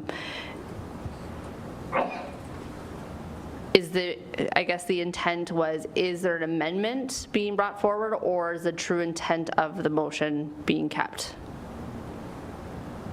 I was looking to table the conversation. If this is something that we would talk about, I would put a motion on to see if it would pass, to add those 2 in, or those 2 particular line items, have a discussion and see if it would pass.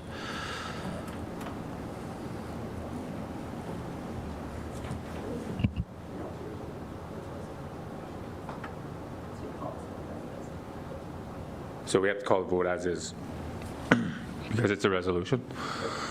So I'll read again. The Renfrew Town Council adopt the following resolutions considered in the Committee of the Whole, March 25th, 2025. That Renfrew Town Council authorized the hiring of summer experienced employees whose positions are offset by revenue, and that a decision on the additional positions be deferred until the budgetary details have been determined. So we do have a mover and a seconder? We do? Okay. Any further discussion? Yeah, just if the clerk could just be patient with us and explain the difference between a resolution and a motion, because we amend motions all the time, but in this instance, you said we couldn't because it was a resolution. Sorry, through you, Mayor Sidney. Just to clarify, what I was originally asking was there an amendment put on the table? The fact that it's a resolution, the resolution is just where it fits on the agenda. An amendment to a motion is if you're adding or subtracting information, but the true intent of the motion is not changing. Right, so if council wish to, if a member of council wish to amend the motion as it is on the table, they could do so by adding a word or 2 or subtracting a word or 2, right? That is amendment, that you're not changing the true intent of the motion itself.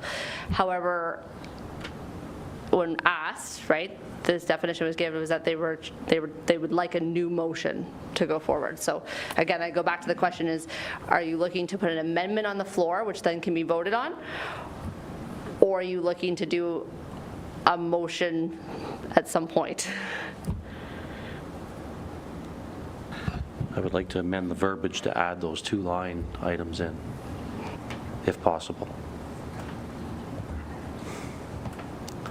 With a specific number, like do we know how many students for development works? Yeah. Yes. They would be the summer maintenance labor public works for 2. It would be the summer maintenance labor parks and rec for 4.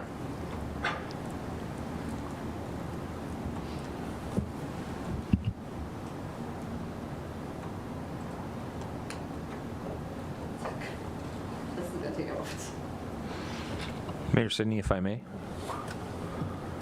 Yeah. So through you, so if this is added, I'm just confused at how we vote.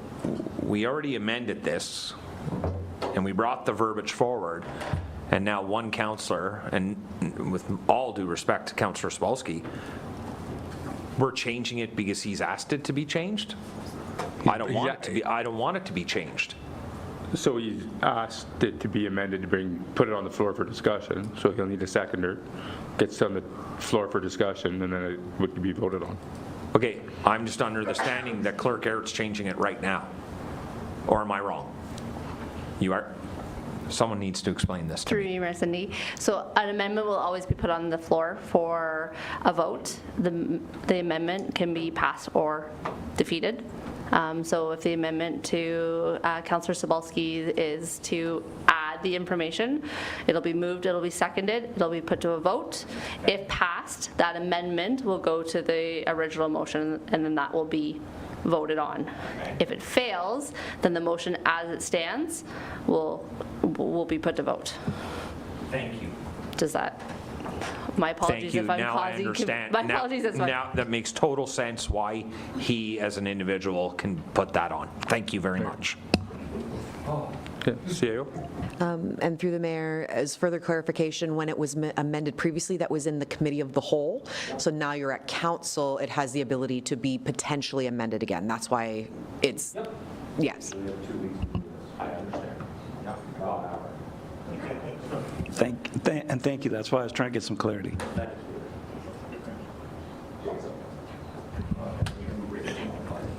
Through you, Mayor.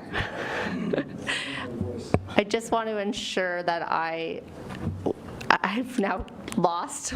Certainly, go ahead. That Renfrew Town Council authorized the hiring of summer experience employees whose positions are offset by revenue and positions identified, right? And positions identified within. Are you looking for the two line items? Yes, thank you. I need to know what I'm adding. Summer maintenance labor for public works. There's two positions there, and then the same verbiage, summer maintenance labor for Parks and Rec, for 4.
So just so that the motion be amended to add after offset by revenue, add after the offset of revenue, that 2 positions of summer maintenance laborer for public works and the 4 summer maintenance laborer for Parks and Recreation.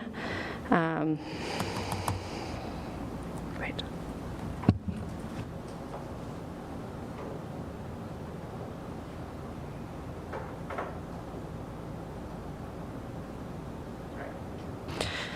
That the motion be amended to add in the additional 2 positions of summer maintenance laborers for the public works and the 4 additional summer maintenance laborers for Parks and Recreation.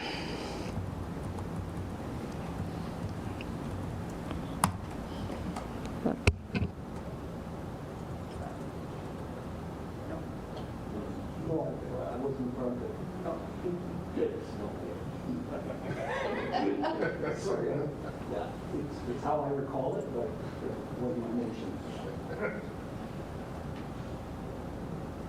All I'm doing is adding in those 2 sections within the original motion. So if that's the intent and that's okay, then I have the, through you, Mayor Sidney, I have the mover. Through seconder? Seconded by Councillor Legree. Any discussion on this? I'll be voting in favor of adding 11 of the 22 that we cut originally. Thank you. Any other discussion?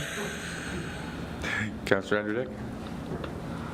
I won't be voting in favor of this, but I do want the public to know that I am in favor of the first hire. Just, I don't even understand what's happening anymore.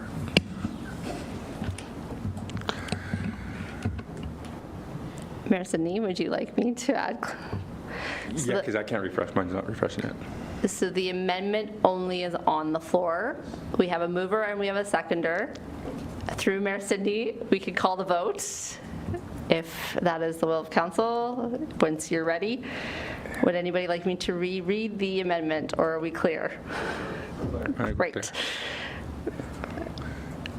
Okay, I'll call the vote. All in favor of the amendment? 1, 2, 3, 4, 5. Opposed? It's carried 5-2.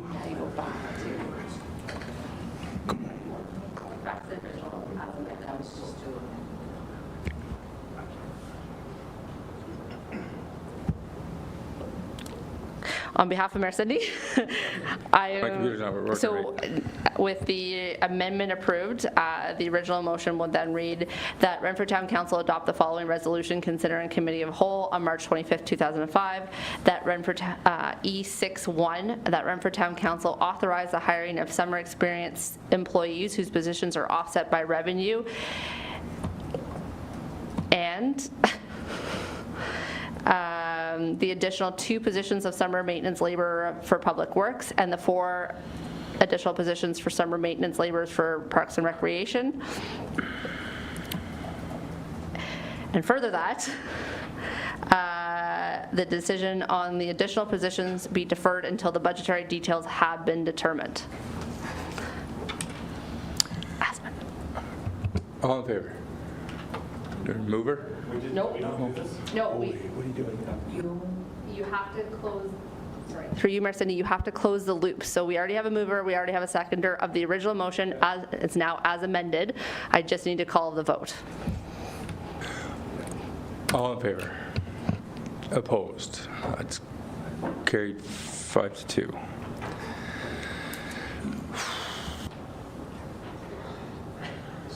All right, on to the next one. The Renfrew Town Council adopt the following resolution considered in the Committee of the Whole March 25th, 2025 under item E.6.2 Renfrew Hydro Inc. financing request to close out the promissory note, whereas on January 1st, 2001, Renfrew Hydro Inc. RHI executed a promissory note in favor of its shareholders, the town of Renfrew bearing interest at a rate of 7.25% with no specific terms of repayment, and whereas on June 22nd, 2021, RHI and the town of Renfrew mutually agreed to adjust the interest rate to match Ontario Energy Board's approved deemed long-term interest rate as approved through cost of service rate applications from time to time, and whereas Council of the town of Renfrew has requested on December 4th, 2024 to call the promissory note, and whereas RHI will require to borrow funds to fulfill repayment of the promissory note in the amount of $3 million to also include capital spent funding in 2025. Now therefore be resolved that the Council of the Town of Renfrew endorse the recall of the promissory note as previously stated, approves the request borrowing amount of $3 million and instructs the Treasurer and RHI management to do all things necessary to conclude this matter by March 31st, 2025. Mover, please. Councillor MacDonald, second by Councillor Legree. Any discussion? Sorry, Regional. Very quickly, just to reassure the public that this was not carelessness from 2001. The legislation was set up in a fashion, what happened was Renfrew Hydro, what was known as Renfrew Hydro was broken up into Renfrew Hydro Inc. and Renfrew Power Generation by the government of the day during the who does what exercise. And so this was a means of the town still being able to exert control, and as a shareholder was to have the promissory note with no return date. So it wasn't incompetence, it was nothing beyond a vehicle to finance Renfrew Hydro Inc. and then also to ensure the town had collateral, I guess, for its shares.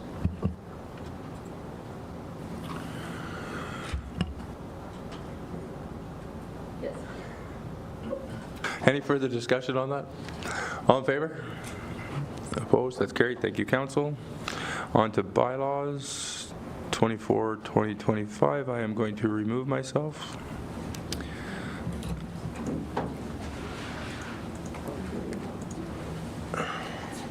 Just the one? Just the one. I don't know if you want to do one. Yeah, sure.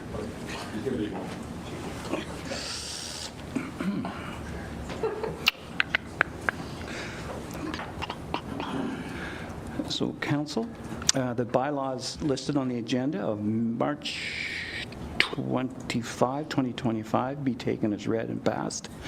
24-2025, the official plan amendment, Renfrew East Secondary Plan. 25-2025, remuneration bylaw for members of council of the Corporation of the Town of Renfrew. 2025, amended Economic Development Advisory Committee terms of reference. 27-2025, amend bylaw number 94-2022, adopt various human resource policies, training and development policy. 28-2025, amend bylaw number 45-2023, surplus and disposition of land policy. Can I have a mover, please? Councillor Degree, second by Councillor Cebulski. Discussion? All those in favor? Opposed? None. It's carried. Thank you, council.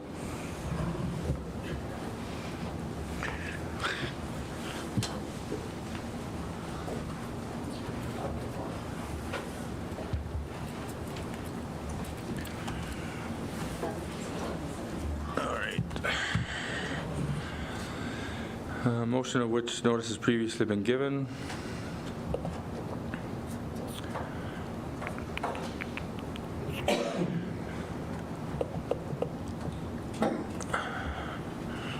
Councillor McDonald, town-owned facilities and tenant update reports. Whereas Renfrew Town Council needs to ensure a broader oversight approach that aligns with council's role as policymakers and service level setters rather than getting involved in day-to-day operations, and whereas council deems it appropriate and necessary to ensure accountability and transparency to schedule regular monthly updates until the quarterly reports tied to the town's corporate work plan and deemed appropriate by council, and whereas the town needs to fulfill its obligation and move towards with a more proactive approach to building management and address issues promptly and effectively, now therefore be resolved that Renfrew Town Council directs staff to provide monthly updates on town-owned facilities and tenants, ensuring that the town remains committed to being a good landlord. Mover, please. Councillor McDonald, seconded by Councillor Legree. Councillor McDonald. Thank you, Mayor, and through you. Thank you to the staff, and this is for the public's information. This past Thursday, the 20th of March, staff was able to arrange a tour of several town-owned properties for council. The foundation for this motion is if the town is going to be a landlord to the numerous properties we own, we need to be good landlords. I believe it's incumbent on council to ensure we perform this function well and in a timely manner. And again, to reiterate, it's not getting involved in day-to-day operations, and I specifically wanted, I thought monthly would do until we get to the point where we can align it up with, and we're all comfortable with it, we can align it up with the quarterly reports. So, thank you. Any other discussion? Hearing none, all in favor? Carried, thank you. Motion requiring suspension of the rules. Councillor agree, external consultants, organizational. If council's not seeing this, you'd have to refresh your thing because it was added. The Renfrew Town Council directs staff to bring forward an external comprehensive consultants report on staffing and organization.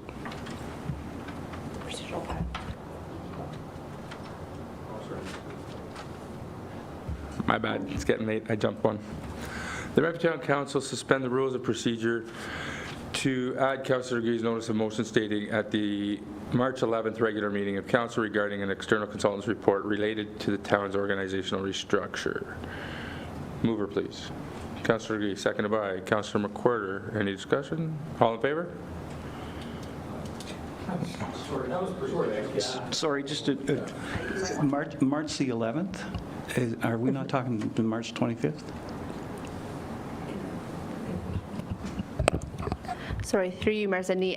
So I'll provide a little bit of clarification. I will own the fact that Councillor Green did bring forward a notice of motion at the March 11th meeting. Unfortunately, it got missed on the agenda, and it was not brought forward as per our normal procedure. We noticed it at the start of this meeting, so in order to add an item onto the agenda, we do need to suspend the rules of procedure. Again, proper notice was provided. He had given notice at the March 11th meeting. It just wasn't on the agenda, so we need to add it onto the agenda. And I do apologize. That is completely my error. No, thank you. Thank you for that. And so to further clarify through you, Mayor Sydney, this motion is just to put it on to the agenda for discussion, and then if council is willing to suspend the rules, we'll add the item, and then the vote to have the conversation about the item will happen as a separate vote. So just because if... Clarifying question, Mayor Sydney? Yes. Thank you. So we're not voting that this is going to happen. We're voting on to bring this to the table to have a fulsome discussion. Thank you very much. Then we'll vote on it. Thank you very much. Yeah. All right. So we'll do the motion arising suspension of the rules. So Renfrew Town Council suspend the rules of procedure to add Councillor Green's notice of motion stating at the March 11th regular meeting of council regarding an external consultant's report related to the town's organizational structure. Mover, please. No, we have a mover. We don't? We have a mover. Oh, we do? Okay. All in favor? That's carried. Thank you. Now we'll go on to the actual motion. The Renfrew Town Council directs staff to bring forward an external comprehensive consultant's report on staffing and an organizational review for the 2026 budget, and that council postpone any staff adjustments until the consultant's report can be reviewed by council. Mover, please. Councillor Degree, seconded by Councillor McWhirter. Any discussion on this? Councillor McDonald. Thank you. And right off the top, I don't agree with the 2026 budget. I'd like to see this done in a timely manner, and as soon as the report's done, I agree with the report, and thank you for bringing it forward. But I'd like it to be brought back to council so that we can determine what we want at that point in time. So I'm not in favor of the putting that condition in there with regard to the 2026 budget. But I do agree with where we're going with this. So you'd like it sooner?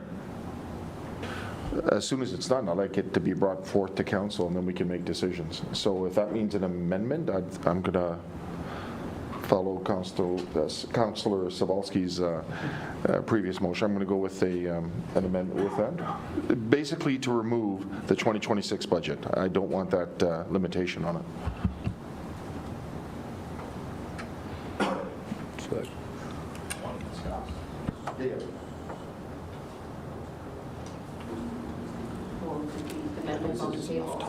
Approve the budget.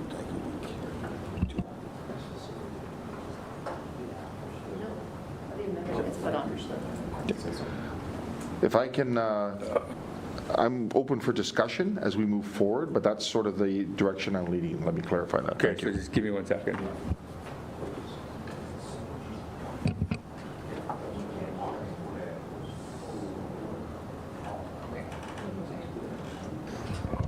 Mayor Sydney, if you'd like me to provide clarification or procedurally.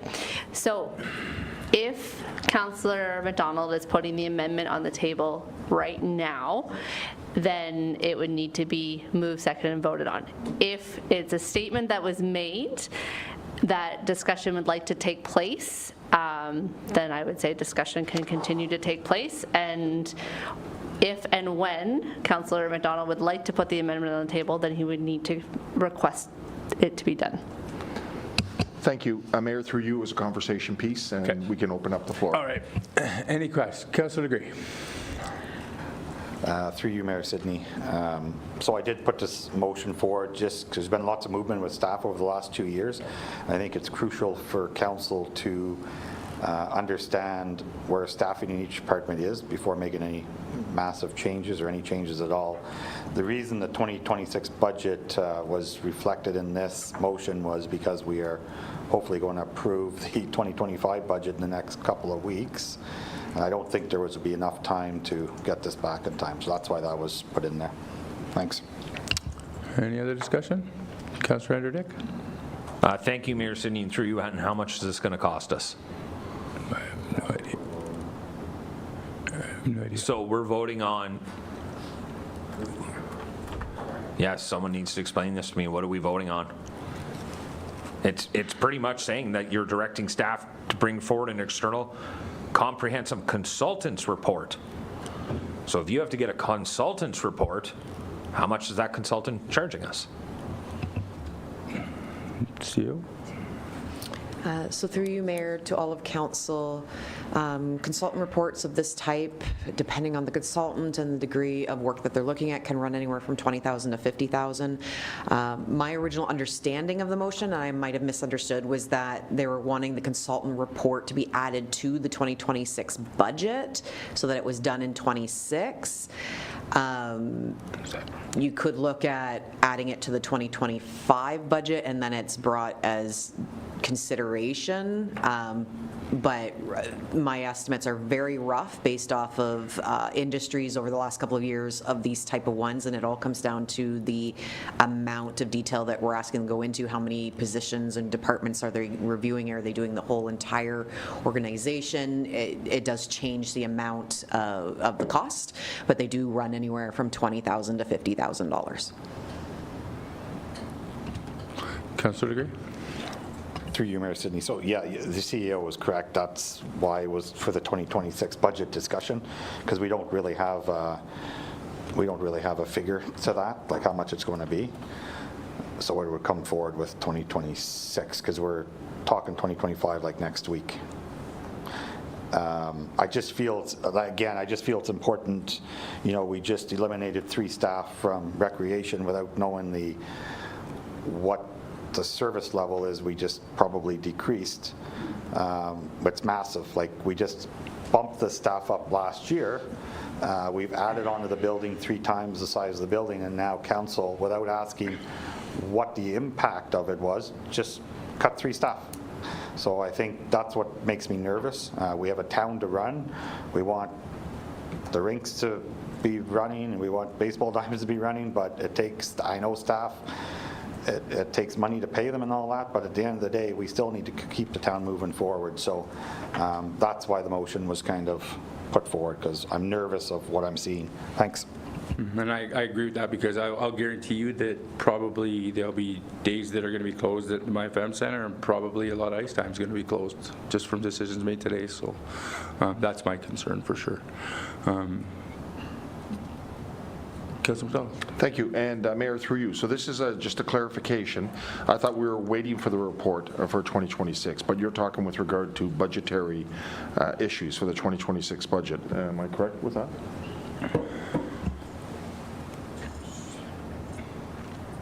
Through you, Mayor Sidney. So the motion basically is stating that we hold off on changes to within staffing until we get the report back and we look at, and if we approve the report in the 2026 budget. I don't know.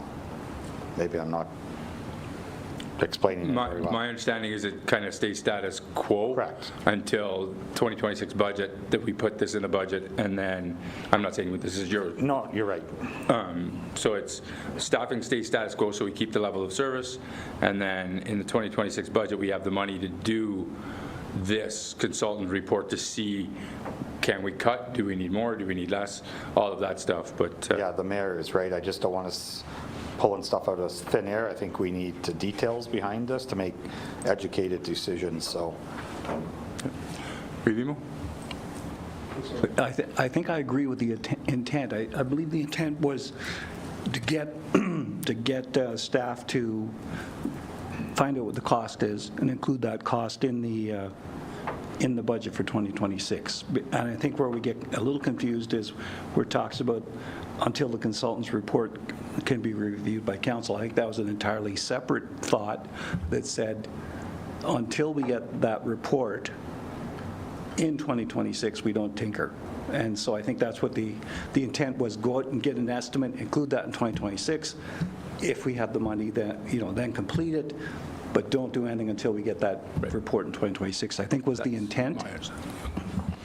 through you, Mayor Sidney, the reeve is correct. Thank you. Sorry, I maybe mixed up the, thank you. Treasurer?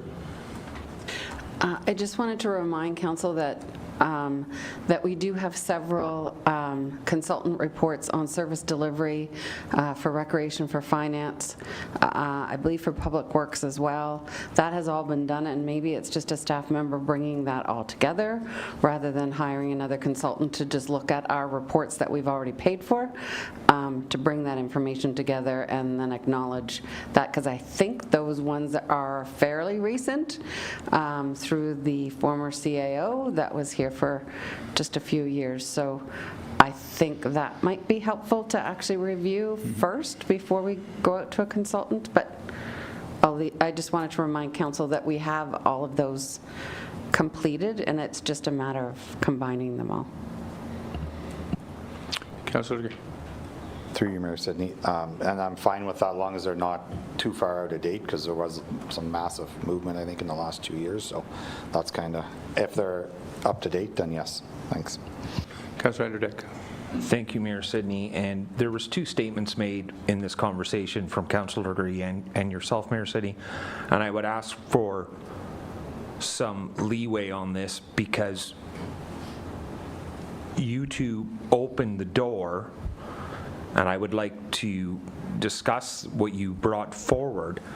And it was a couple of minutes ago, so I'm going to try and get it right. If I'm not right, just so Councillor Gray brought up the fact that tonight we made a decision to not hire 3 people in the recreation department, and then I can't remember what he said afterwards, but he said something wasn't bad. And then Mayor Sidney, then you brought forward that, correct me if I'm wrong, did you say that there's probably going to be days that the MyFM Center is going to be closed?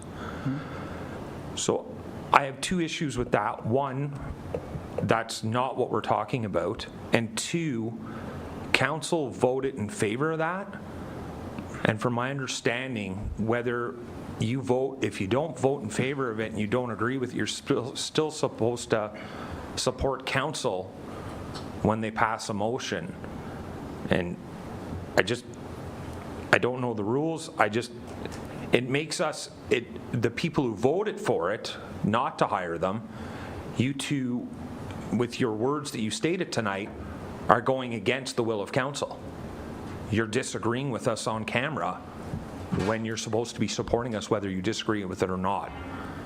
Because that's what I was told. I was always told, if you voted no and it was a vote for yes, you cannot publicly state that you're against it. So I'm not sure. I just felt it was not right, because we as other councillors who voted in favor, we can't debate you on that, because it's not part of the package. And I do thank you and giving me the leeway to speak on that. So I just wanted to make that comment. I know we're way off topic now, Mayor Sidney, and I apologize. Pull it back. Councilman, did you want me to address that? If you want to, I don't need an explanation. So the reason I said it is sort of in line of what this motion was about. Unfortunately, the motion came after that. So it's kind of like, the motion is to not do anything until this is figured out. But because something was already done earlier, I think this was the point of why this was coming. I think it just kind of the one came before the other. So that was kind of the reasoning behind it. It's not going against what you said. It's more understanding what the point was of this motion. It's just the vote was before this motion. Councilor McDonald, do you have your hand up?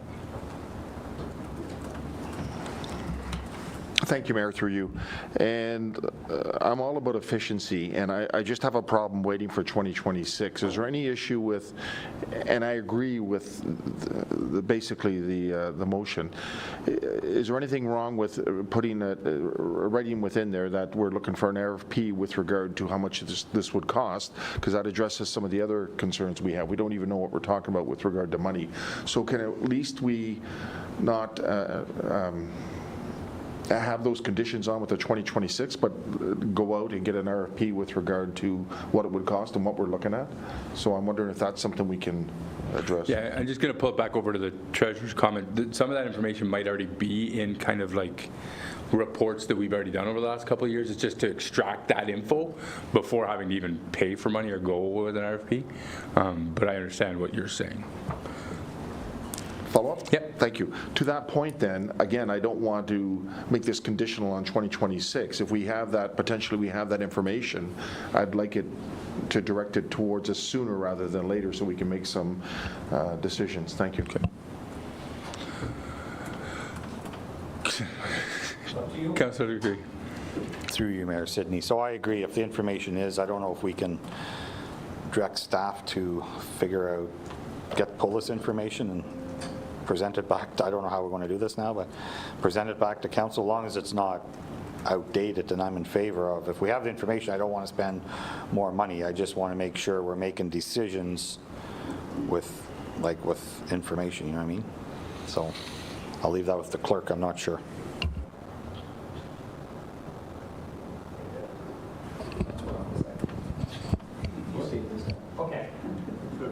Mayor Sidney, what I would suggest then is we table this until after budget, talks, and then we can direct staff to go look for the stuff, the information, and if the information is not satisfactory, then we can bring this back up, whether it's 2025 we want to do it or 2026 we want to do it.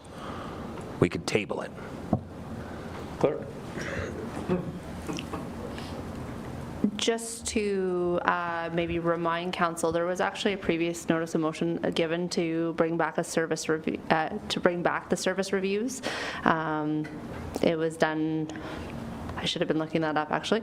It was a couple meetings ago where a request was made to bring those service reviews forward as a reminder to council and for the recommendations to be reviewed. I would say that CAO Raybone probably has a timeline as to when that report is actually coming forward to council. It might already be in the works. So through you, Mayor, to all of council, so that was at the February 25th meeting, a request to summarize how we have proceeded with all of the various recommendations across 3 different ones, but only just 3 of them. That is about 150 recommendations that I am still summarizing. I was hoping to originally have it for the April 8th meeting, but depending on whether I can get all 150 recommendations summarized as to where we've met with them, it might end up getting pushed into May, because unfortunately I won't have any reports for April 22nd. In regards to all of the other ones, in relation to what staffing, you're right, a lot of the ones that I'm looking at were actually done before some of the most recent changes. Can there still be an extrapolation enough from those reports? Potentially. As to what's required, as an example, the Mattaway expansion project third-party review, one of its recommendations was to increase recreation staff by, I think it was 3 or 4. And so that had been done at the time. Council had passed the resolution to, yes, proceed with hiring some additional staff for those departments. So it's things like that where some of that information will be available. I'm not sure if all of it will, specifically with all of the changes that have happened, but we can look at that. But I can't guarantee with summarizing all of the other reports, because these 3 alone are taking some time because of the number of recommendations, that you may not be seeing the information until probably end of May or early June for a full entire corporation consideration.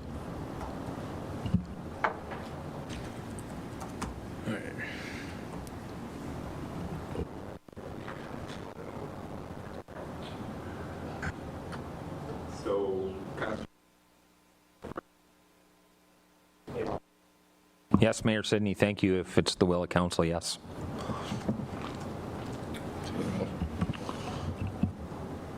So defer till after the budget talks on the first type thing? Okay. So you want to move that motion? Do we have a seconder for that motion? Councillor MacDonald. Any further discussion on deferring it until after the budget talks on April 1st? Or, yeah, April 1st. Councilor McDonald. Any further discussion?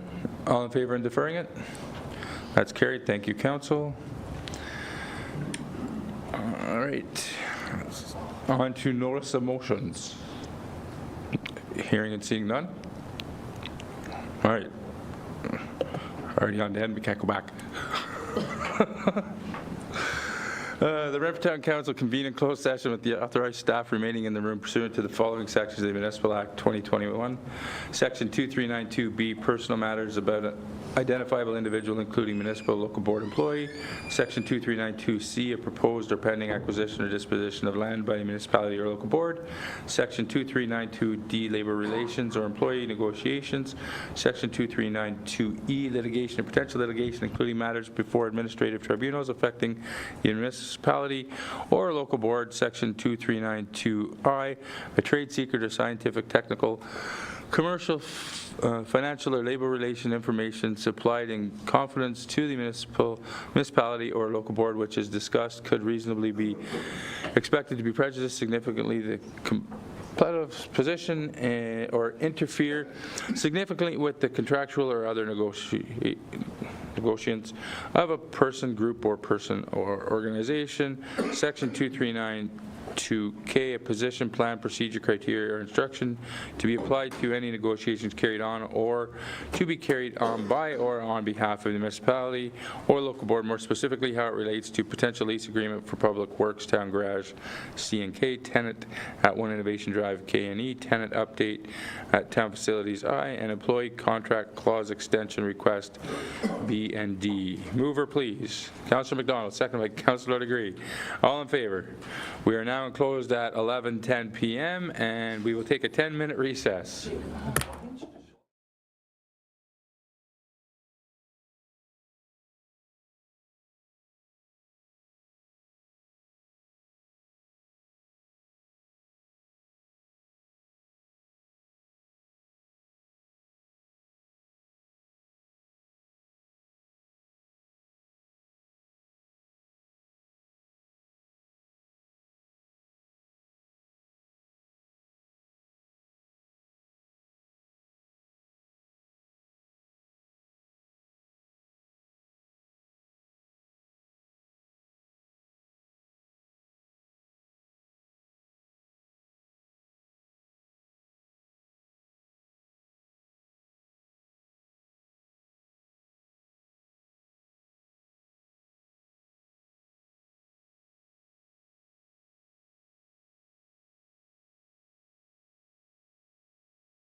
Welcome back, everybody. Great discussion and closed. I'm just going to rise and report. We have a few motions here that we need to get through. The first motion is the Renfrew Town Council direct staff to move forward with the lease negotiations on the proposed public works site, seeking clarifications on items of concern and confirming the details of the lease and bringing forward a finalized agreement for the formal council adoption. Mover, please. Councillor Agree, second by Councillor Andrew Dick. Any discussion? All in favor? Opposed? That's carried. Thank you, Council. Second motion is the Renfrew Town Council direct staff to negotiate a rent reduction with a tenant at One Innovation until such times as the roof repair can be completed, and further that staff be directed to move forward with the RFP process. Mover, please. Councillor McDonald, second by Councillor Legree. Any discussion? All in favor? That's carried. Thank you, Council. And number 3, a motion that Renfrew Town Council receive tenant updates for town-owned facilities. Mover, please. Revimo, seconded by Councillor Sobalski. All in favor? Carried. Thank you, Council. And the last one, the Renfrew Town Council directs staff to amend the employment contract as identified and closed. Mover, Councillor Legree, seconded by Councillor McDonald. All in favor? That's carried. Thank you, Council. Upcoming council meetings and committees. Special council meeting, draft budget review April 1st, 2025 at 9:30 a.m. Regular meeting of council April 8th, 2025 at 5:30 p.m. Public meeting and draft budget presentation. Economic Development Advisory Committee April 8th at 2025 at 10 a.m. And the confirmatory bylaw. The Renfrew Town Council adopt the confirmatory bylaw 29-2025 and that it be taken as read and passed. Mover, please. Councillor Legree, seconded by Councillor McDonald. All in favor? Carried. Thank you, Council. We are now adjourned at 12:39 a.m. Thank you, Council, for a 7.5-hour meeting. Thank you, staff, for superstars.